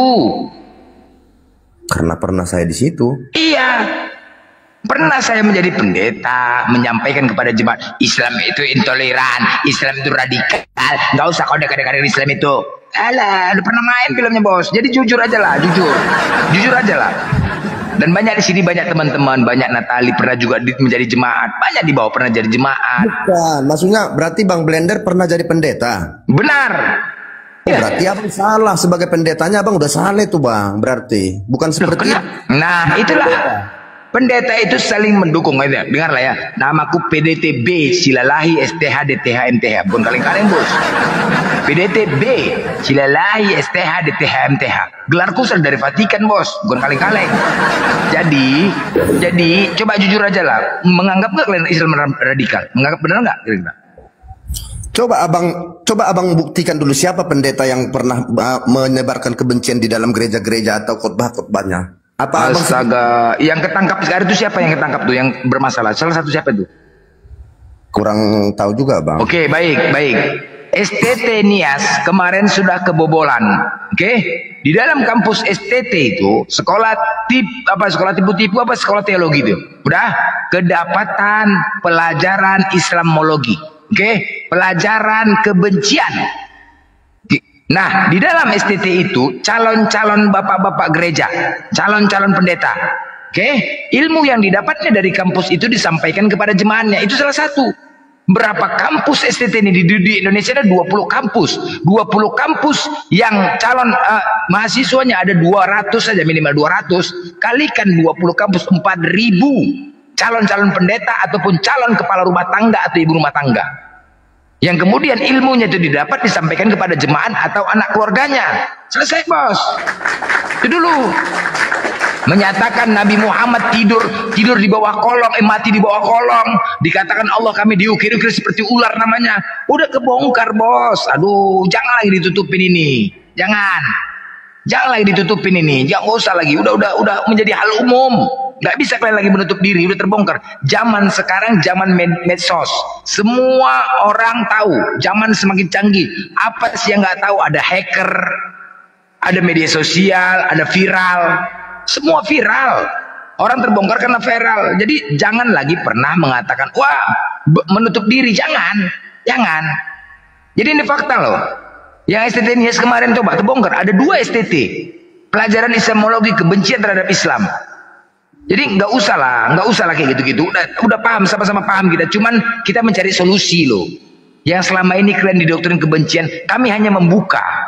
Tujuan kami membuka. Yang kalian tidak tahu apa-apa yang sebenarnya, yang kalian itu adalah doktrin-doktrin Bapak Gereja, terciptanya intoleransi antara Islam dan Kristen gara-gara apa? Gara-gara ada sekelompok yang menyebabkan perpecahan antara kita. Siapa itu? Bapak-bapak gereja.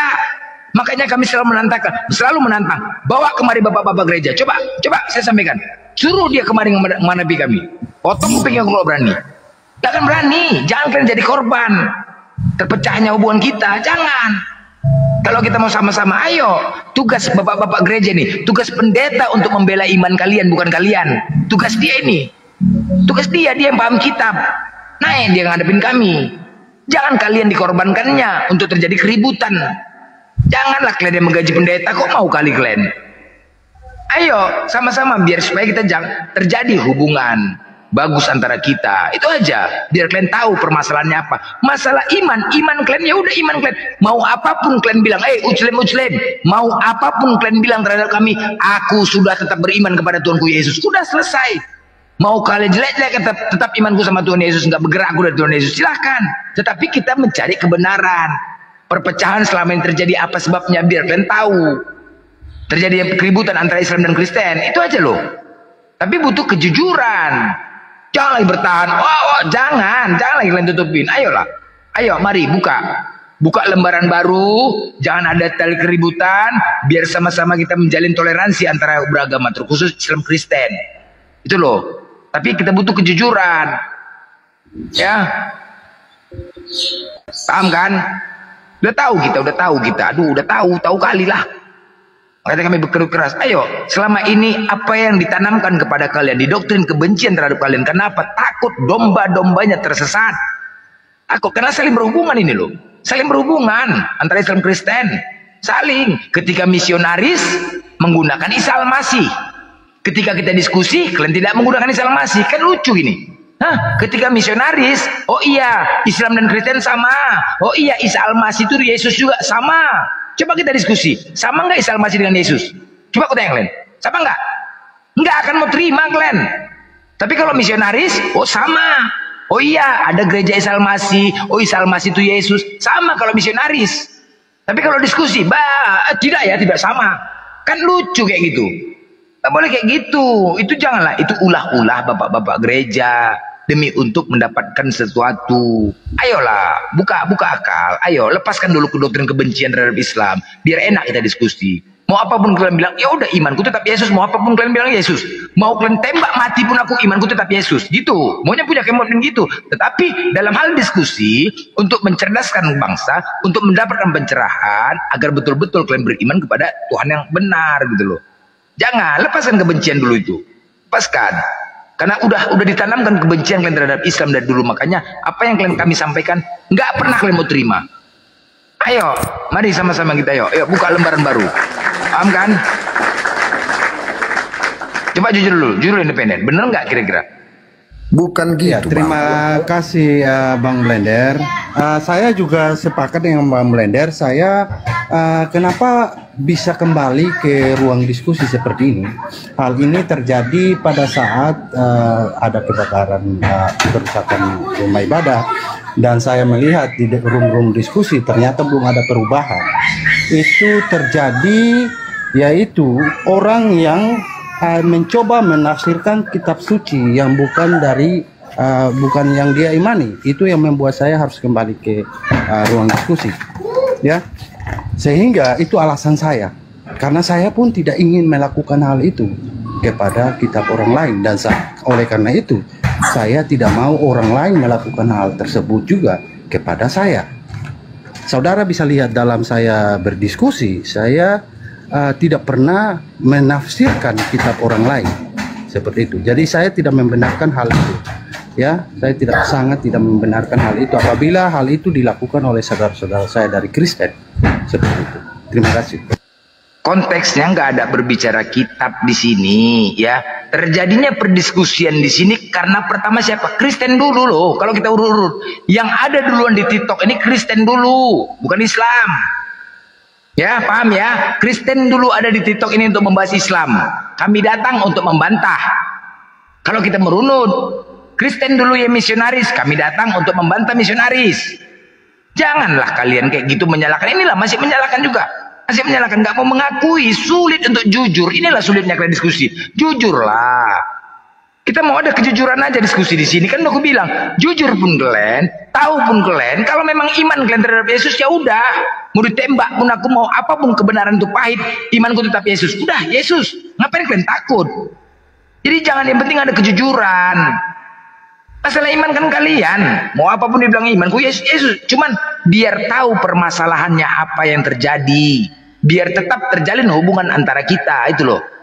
Jangan ada terjadi permusuhan, jangan ada lagi pembakaran, jangan ada penggangguan rumah ibadah lagi. Ayo, kita ajak kalian sama, duduk sama, ayo. Lembutkan hati kalian, jangan kalian paksakan doktrin itu, buang dulu kebencian itu. Itu yang penting.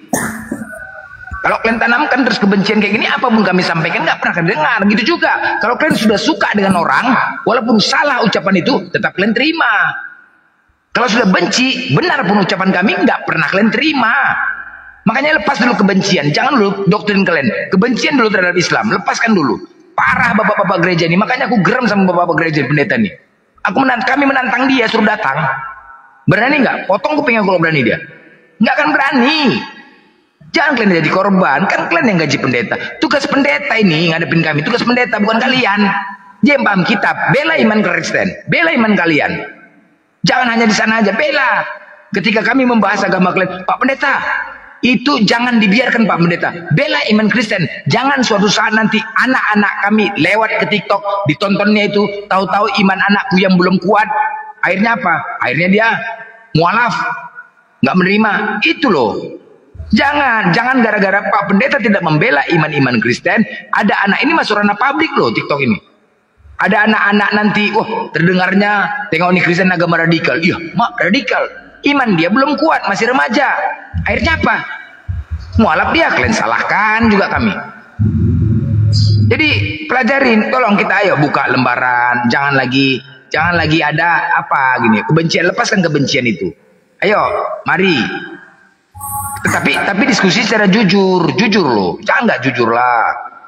Kalau nggak jujur ribut, kita berantem, pecah piringku lagi nanti kalau nggak jujur, pecah. Masih banyak piringku ini, masih banyak. Masih 450 kali piring nih. Coba masih 400. Masih pecah piringku, masih banyak piringku lagi nih. Begini Bang Blender. Ya. Artinya dari tadi aku simak tuduhan-tuduhan abang itu sebenarnya kayak fitnah gitu loh. Justru maaf.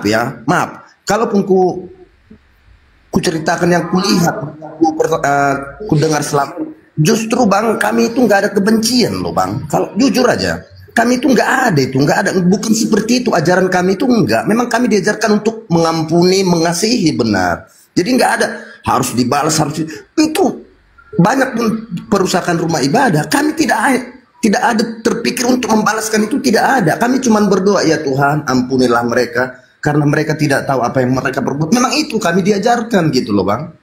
Jadi jangan seperti tadi, kalian itu terlalu begini, menuduh Islam. Nggak ada kami menuduh seperti itu. Justru Bang, maaf ya, justru di era digital sekarang, di era internet ini Bang, kalau dengan sikap abang ini ya, maaf, kalau aku salah nilai nanti boleh dikoreksi. Dengan sikap abang ini, apa mungkin orang-orang di bawah ini bisa percaya sama agama yang abang bawakan gitu loh. Soalnya dari tadi abang kasar keras, seakan-akan sebenci itukah abang dengan orang lain gitu loh Bang. Maaf ya Bang ya. Oke, baik. Itu yang aku perhatikan. Saya tambahkan sedikit ya. Silakan. Bang Blender mengatakan bahwa karena hadirnya di sini karena ada misionaris. Bang Blender, selama saya keliling di TikTok ini, di ruang-ruang diskusi, mulai dari zaman tempe dulu, setan belum tahu pakai sandal, saya udah masuk ke ruang diskusi ya. Dan selama saya masuk ke ruang diskusi, saudara, saya tidak pernah ketemu room yang dimana yang mereka bahas adalah kitabnya sendiri. Maka saya jadi bingung setelah saudara saya tadi menunjukkan kepada saya di Al-Baqarah orang-orang yang menjual. Apa saya jadi bingung siapa yang misionaris ini? Iya. Baik, kulembutkan ya. Saya jadi bingung ini saudara. Ya, nah, baik. Saya tidak membenarkan juga kalau di room Kristen tanpa membahas kitab orang lain tanpa orangnya berada di sana. Itu baik. Saya tidak membenarkan hal itu. Saya juga oleh karena itu saya juga tidak membenarkan orang yang room Islam tapi orang Kristen tidak ada dan dibahas itu kitab orang Kristen, bahkan menafsirkannya itu misionaris saya rasa. Dan kalau ada agama Kristen yang melakukan hal demikian, Islamisasi jadinya. Aku lembutkan ya suaraku Bang Rames ya, biar kalian terima ya. Aku lembut kali ini. Jadi begini abang-abangku, saudaraku, cintaku, buah hatiku, dengar ya Bang ya. Begini loh, kalau dikatakan bahwasanya misionaris, lihat itu Mikana, bagaimana Mikana dia live menggunakan hijab yang dia sebenarnya tidak pantas untuk menggunakan hijab. Ketika orang-orang Islam yang awam melihat seolah-olah Islam dan Kristen itu sama. Terus kemudian coba tanya sama Mikana, Mikana, mau nggak kau ke gereja pakai hijab Mikana? Jangan setelah selesai live dia lepaskan hijab. Udah, terus kemudian ada lagi namanya Gabriel. Ketika dia live, ketika dia live, dia terus menggunakan atribut-atribut Islam loh. Benar loh, dia menggunakan atribut Islam. Kan seolah-olah itu Islam. Itu gimana sih? Gimana? Lembut ya? Lembut ya, coba. Coba silakan. Ya udah lembut aku kan. Nah, itu gimana itu? Itu kan cara-cara misionaris. Dia menggunakan hijab seolah-olah Islam dan Kristen itu sama. Gimana sih? Lembut loh.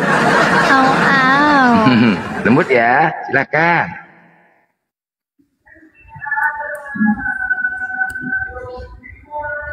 Iya, lembut tapi menganyutkan tuh Bang Blender. Aduh, lembut tapi menganyutkan. Lembut tapi menganyutkan. Saya juga kalau soal hijab dengan tudung, kalau di kami tudung ya. Nah, tudung itu berbeda dengan hijab ya. Dan saya juga tidak setuju apabila saudara saya Kristen melakukan hal itu. Itu saya pribadi ya. Tapi ya pasti mereka punya alasan sendiri. Saya tidak ingin menjadi hakim karena dalam keyakinan saya Tuhan yang jadi hakim. Ya, bukan saya. Sehingga saya hanya sebatas menasehati dengan kasih. Begitupun saudara-saudara saya yang Islam, saya hanya bisa menasehati apabila melakukan apa, tugas saya menasehati, bukan berarti saya benci, tidak ada kebencian. Ya. Karena musuh kami adalah iblis, bukan manusianya, bukan orangnya. Ya. Tapi kejahatan, roh yang sedang memimpinnya itu adalah musuh kami. Ya, karena kebenaran tidak mungkin bersatu dengan yang gelap, ya. Terang tidak mungkin menyatu dengan gelap.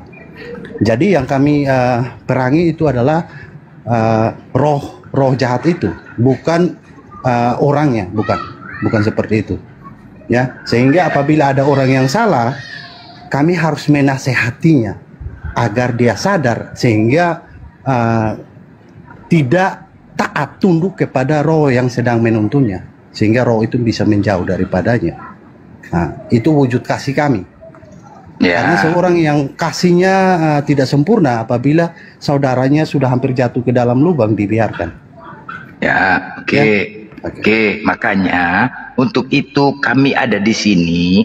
Jangan sampai saudara-saudara kami yang Islam, yang awam terpengaruh dengan cara-cara Mikana gitu loh. Jadi kami ada di sini untuk membentengi. Oh, itu tidak benar. Nah, itu bermula dari siapa? Jadi kami tidak ada menyerang, kami dibensip. Kami dipensip loh, nggak pandai pula aku ngomong kayak gini, mau teberak aku ngomong kayak gini. Aku nggak pandai, harus lembut-lembut nggak pandai, aku cemana lah coba.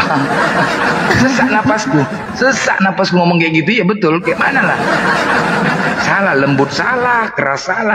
Aku memang Batak, Rames Batak. Aduh, cemana Batak nih ngomong? Coba, itu tanya si Re, di Medan itu Batak. Kalau dua orang berbicara macam satu kampung, tuh enggak? Memang begitulah Batak. Aku nggak pandai gemulai kayak gitu. Memang begitu, tanyalah orang Medan, tanyalah orang Batak. Jadi memang kalian orang Timur, aku nggak pandai ngomong kayak gitu. Batak itu ngomong berdua macam satu kampung yang bicara. Jadi nggak pandai aku kayak gitu-gitu. Memang inilah keras, tapi hatiku dangdut loh.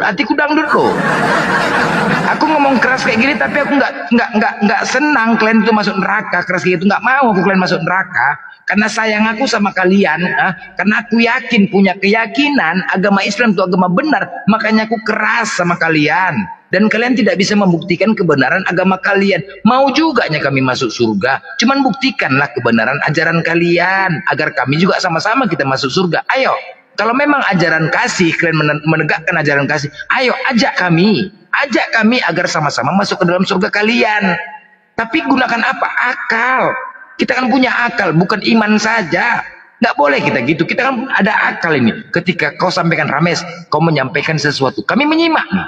Kami ada akal nih. Oh iya, oh benar nggak? Oh masuk akal nggak yang disampaikan Rames ini? Masuk akal nggak? Kan gitu. Ada akalnya gitu loh. Kalau masuk akal, akan kami ikutin. Tapi kalau nggak masuk akal, janganlah diikutin. Itulah menyesatkan gitu loh.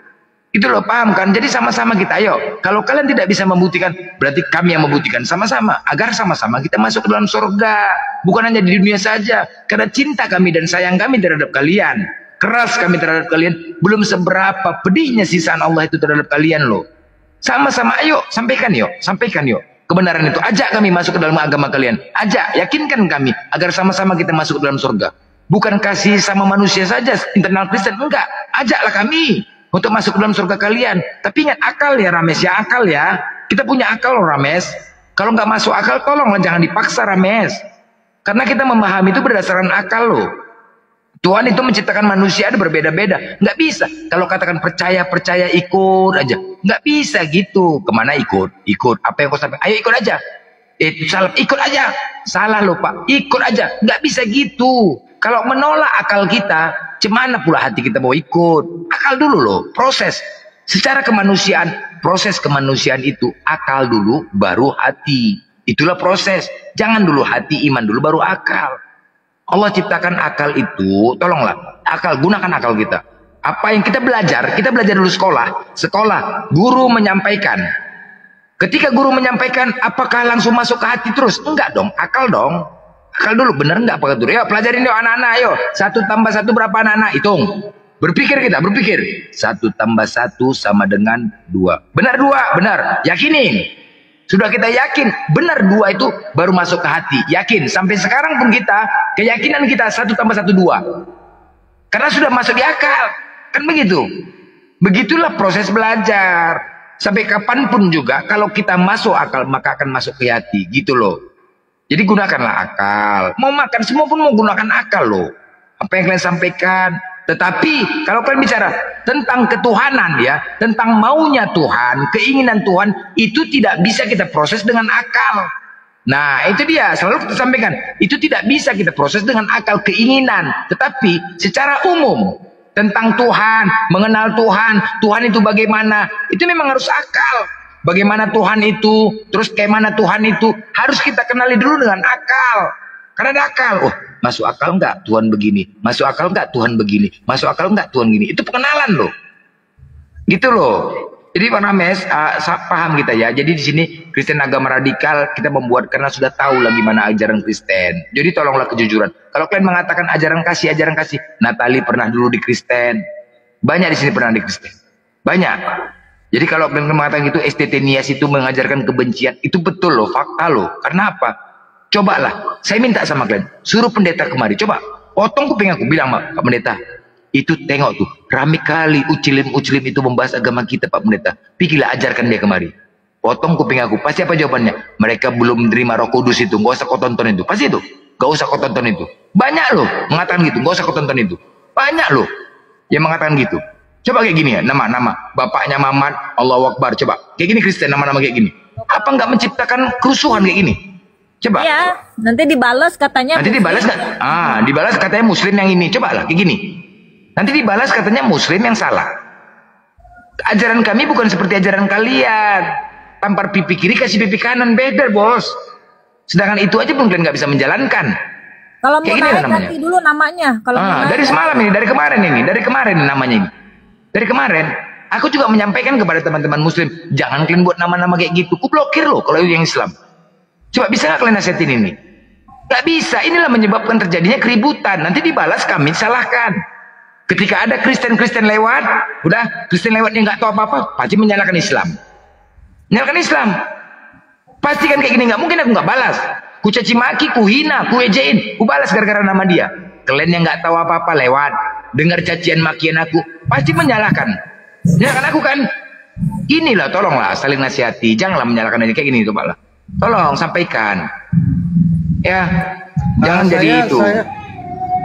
Saya sepakat dengan Bang Blender bahwa mari kita berakal. Mari kita berakal. Ya, saya ingin. Coba Bang Rames, aku minta tolong Bang Rames. Dia minta tolong. Bang Rames, tolong Abang sampaikan dulu. Kok nggak saya turun dulu satu, biar naikkan dulu, biar aku mau naik. Bang Rames kayak mana nanti ini, coba. Saya turun dulu satu dulu, coba.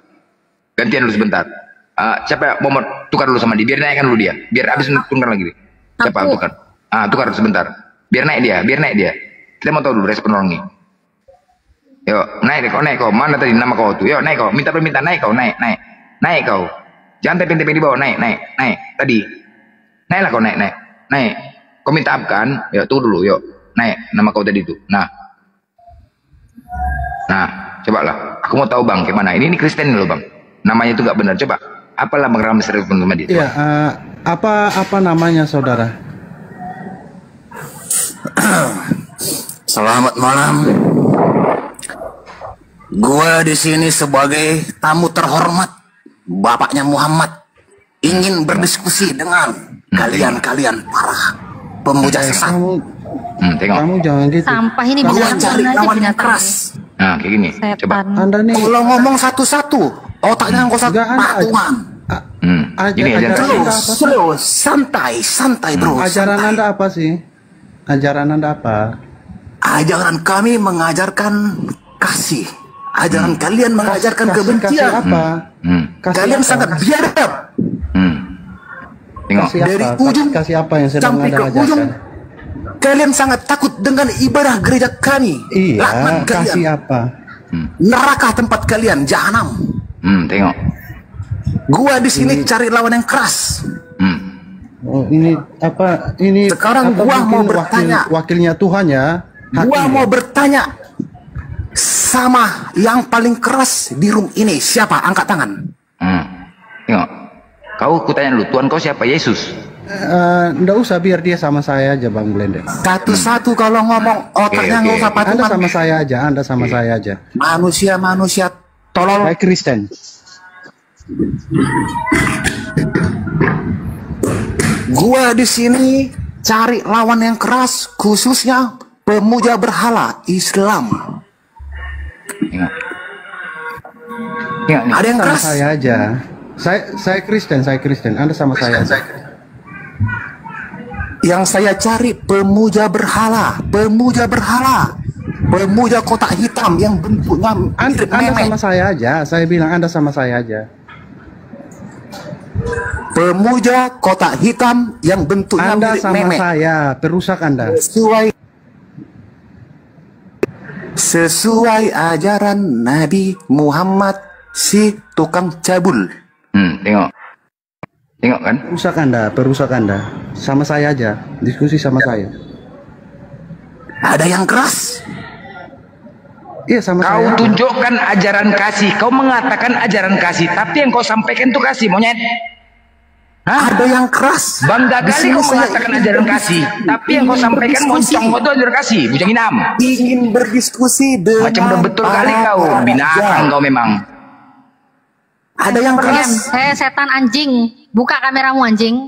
Satu-satu kalau ngomong Anjing, Natalia. buka kameramu anjing. Slow aja, slow, santuy, Saya binatang santuy, anjing kau, santuy. babi kau. Buka kamera kau. Di sini Binatang kau. saya mau Buka bertanya kamera kepada kau, saudara binatang. Natalia. Buka mulut kau, buka mulut kau, buka mulut kau.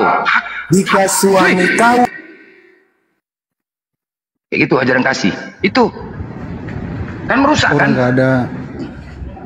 Enggak, saya rasa dia nggak ada kemaluan, nggak ada malu tuh. Tapi dengan lantam tengok malah ajaran kasih. Oh, kami adalah agama ajaran kasih, agama kasih. Coba kata-kata kan, semboyan. Itulah membuat kami sama kalian jadinya. Dan aku harap ada nasihat dari kalian gitu loh. Kalau kami di sini ketika guru-guru kami aku aja pribadi nama-nama nggak benar, sampaikan. Adalah kata-kata jangan peduli gitu loh.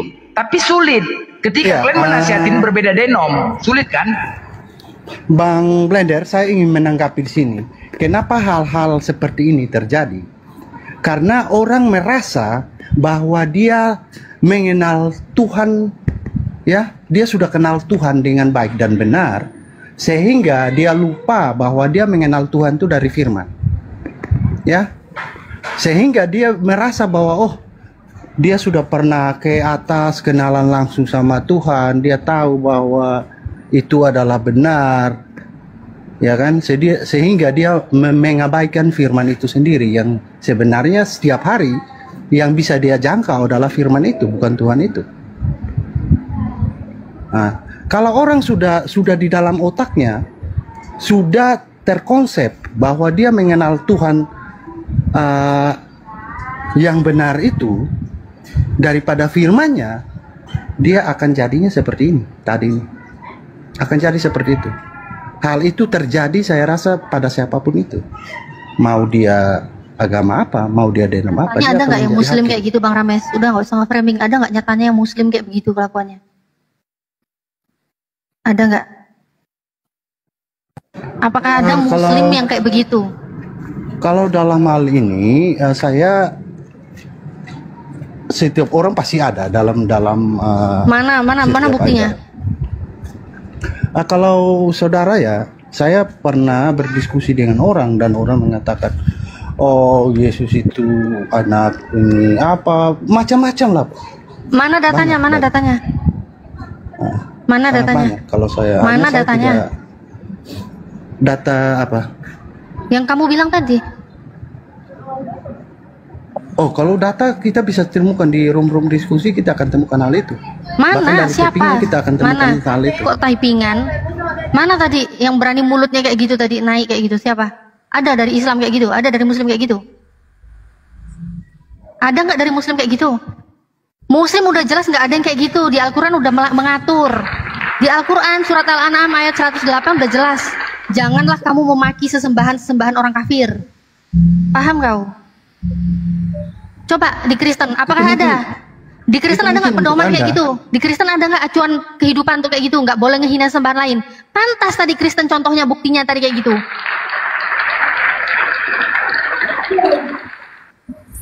Pantas di Kristen ada yang kayak gitu. Coba kan lihat tadi nyatanya siapa tadi? Ada ajarannya, kasihilah musuhmu dan berdoalah bagi setiap orang yang menganiaya kamu. Saya rasa itu aja udah luas. Ya. Tadi dia menghina sesembahan. Tadi dia menghina sesembahan agama lain nggak? Dia menghina Islam nggak tadi? Menghina sesembahan orang Islam kan? Iya, karena itu karena dia merasa bahwa dia sudah naik langsung kenalan sama Tuhan, sehingga dia lupa bahwa firman itu. Kenalan kok nggak usah ngehalu di sini lah. Tadi berdasarkan data kita lihat sendiri ya. Tadi udah jelas sendiri yang naik dari Kristen. Kau pun tadi panas kan dengar dia ngomong kan? Aku tahu iya, kok bukan.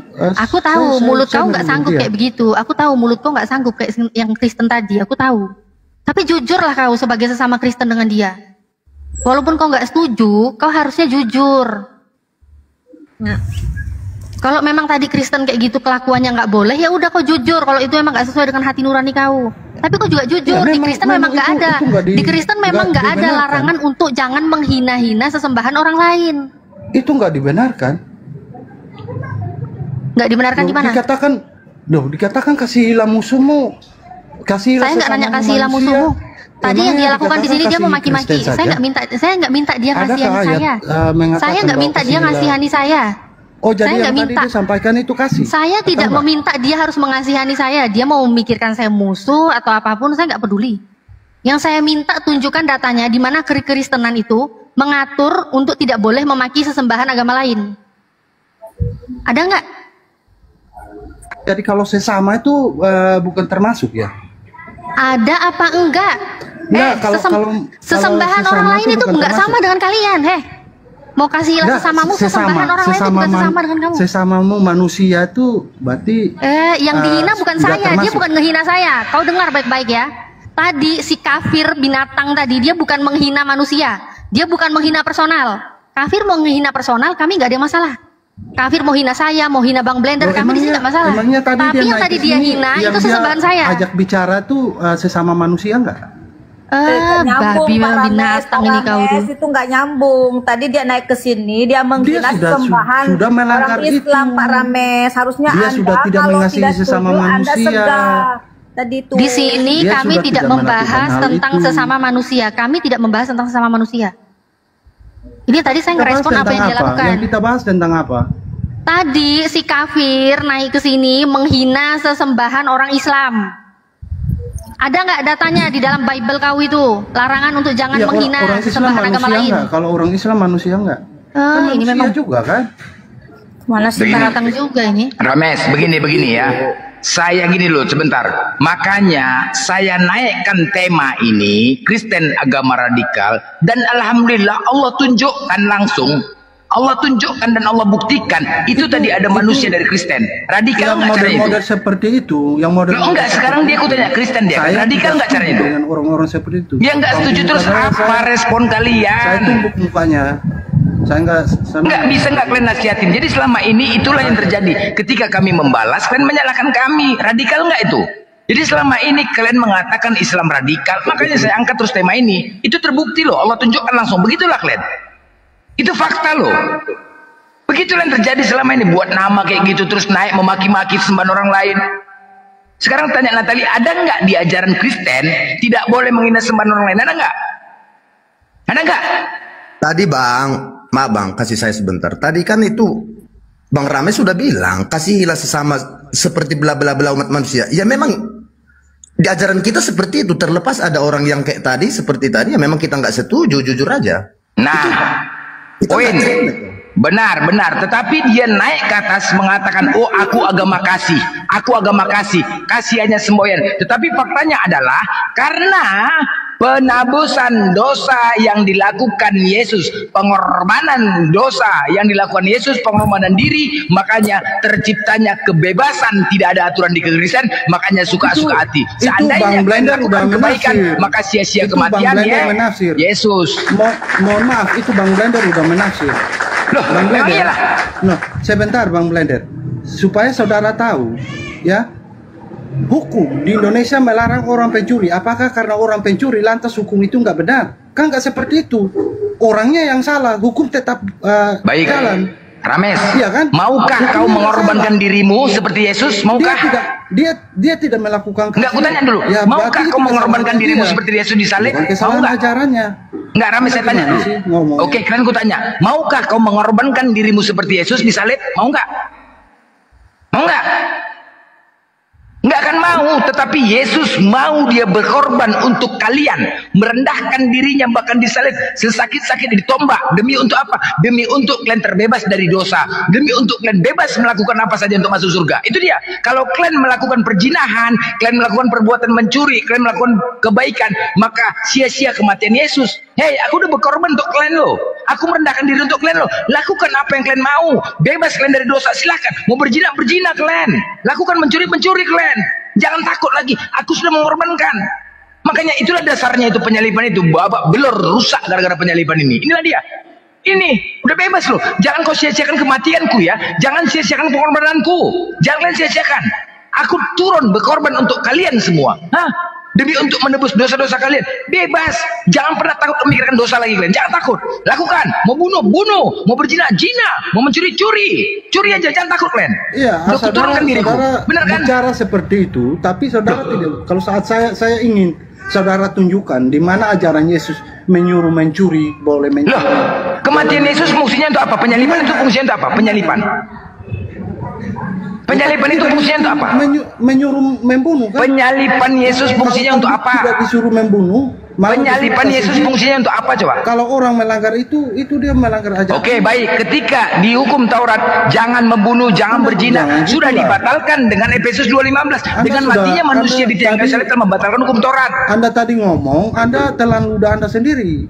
Loh, oke, baik. Sekarang aku tanya, penyaliban Yesus itu apa? Untuk apa? Penyaliban Yesus itu apa? Jawab dulu. Fungsi penyaliban Yesus turun ke bumi, merendahkan diri, mengorbankan diri untuk apa? Itu untuk supaya kami tidak melakukan lagi korban persembahan anak domba lagi. Itu fungsinya. Korban persembahan. Sehingga kami tidak melakukan itu lagi. Fungsi penyaliban itu fungsinya untuk apa? Untuk menebus dosa atau tidak? Korban persembahan anak domba. Menebus dosa atau tidak, jujur? Loh, saya sudah menjelaskan itu. Iya, penyaliban itu fungsinya untuk menebus dosa atau tidak, Loh, tadi saya sudah jelaskan. Apa persembahan apa? Loh, tentang persembahan. Iya, dulu itu penyaliban Yesus itu fungsinya untuk menebus dosa atau bukan? Loh, fungsi anak domba itu untuk apa? Kok anak domba larinya? Aduh, gak ada anak domba. Kok kesamakan pula lagi Yesus dengan domba? Ini lagi binatangnya nih kayak gini. Coba aku tanya sama kau, fungsi penyaliban itu untuk apa? Samakan Yesus, Anda paham dulu. Kematian Yesus di tiang kayu salib itu fungsinya untuk apa, Rames? Sebelum Yesus turun. Aku tanya fungsi, jangan kau jujur lah. Fungsi penyaliban itu untuk apa? Jangan mute. Sebelum Yesus turun jadi manusia, itu orang-orang untuk... Kau buat orang emosi kau. Aku nanya, nggak usah kemana-mana. Fungsi penyaliban itu untuk apa? Inilah kau, nggak mau. Disuruh kau suruh aku lembut, tapi nggak mau jujur kau. Jangan kemana-mana, jawab aja. Fungsi penyaliban itu untuk apa? Apa fungsinya? Tujuan penyaliban itu untuk apa? Menggantikan korban persembahan dengan orang Yahudi itu melakukan penebusan dosa dengan mengorbankan anak domba. Nah, setelah Yesus datang ke dunia, itu Kristen tidak melakukan korban bakaran lagi. Itu fungsinya. Apa lagi bakaran-bakaran? Kok bakaran ikan panggang? Ini mau sate apa cuman ini? Hah? Mau potong domba terus disate, dibakar gitu? Biar makan sate kita? Domba? Iya, sate domba. Hari raya kurban kan ada. Apalagi hari raya kurban pula lagi, hari raya kurban kemana-mana kurban pula gitu. Anak domba, korban bakaran. Apa lagi? Bakar. Emang Tuhan mereka dibakar? Emang Tuhan mau dibakar? Kok ngomongin korban bakaran segala? Emang Tuhan kau dibakar?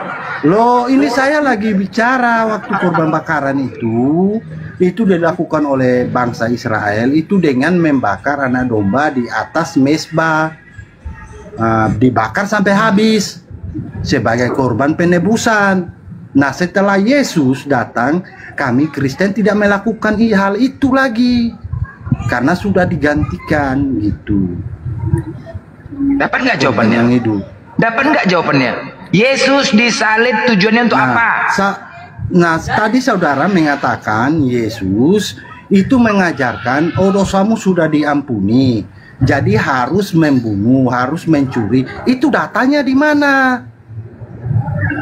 Yesus disalib untuk apa? Bang Blender, datamu di mana? Nanti ku sebutkan data setelah kau jawab. Yesus disalib untuk apa? Yesus mengajarkan mencuri, membunuh. Akan ku jawab, tapi kau jawab dulu. Yesus disalib untuk apa? Di mana? Yesus disalib untuk apa? Menggantikan korban. Menggantikan korban apa? Menggantikan korban? Korban apa? Tadi saya sudah jelaskan. Menggantikan korban apa? Dulu Anda tunjukkan datamu, Anda dapat dari mana? Yang mana? Maksudnya cumananya menggantikan korban apa Yesus disalib? Sudah saya jelaskan, saudara. Yesus disalib fungsinya untuk apa? Menggantikan korban apa?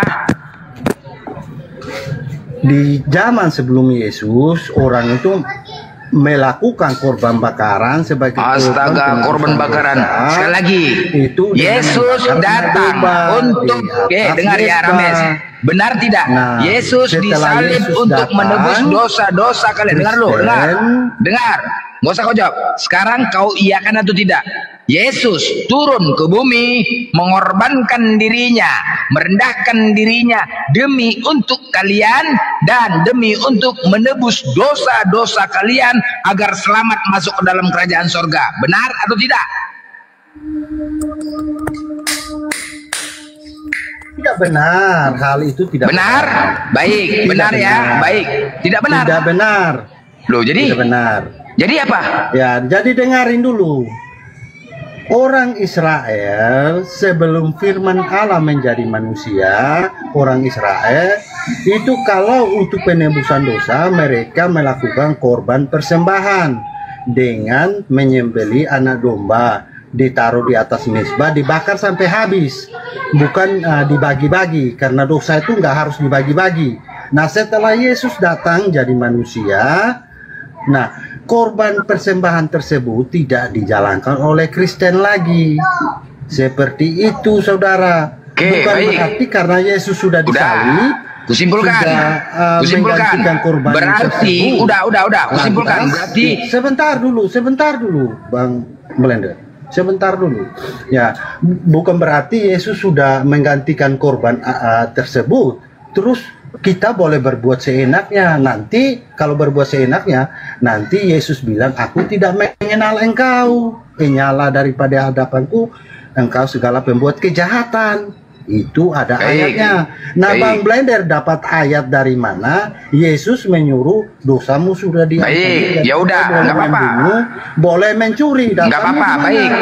Kalau itu jawaban kau, gini, oke, nggak apa-apa, Rames, udah. Kalau memang itu jawaban kau tadi, berarti Yesus datang bukan untuk menebus dosa-dosa kalian, untuk persembahan. Nggak apa-apa. Berarti pemahaman kami selama ini salah. Udah, berarti Yesus datang ke bumi ini bukan untuk menebus dosa-dosa kalian. Berarti sudah dipastikan kalian tidak masuk surga. Udah, selesai, itu aja. Nggak apa-apa, hasil jawaban kau mau bantah. Berarti selama ini salah ya, narasi orang selama ini ya. Yang datang untuk menebus dosa salah ya.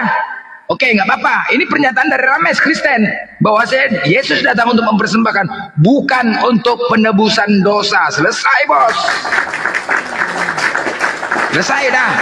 Berarti selama ini kita berpikir Yesus datang untuk menyalibkan. Jadi untuk apa kalian lagi masuk Kristen? Masuk Kristen itu gara-gara penebusan dosa. Rupanya salah, bos. Aduh, kena tipu lagi. Aduh.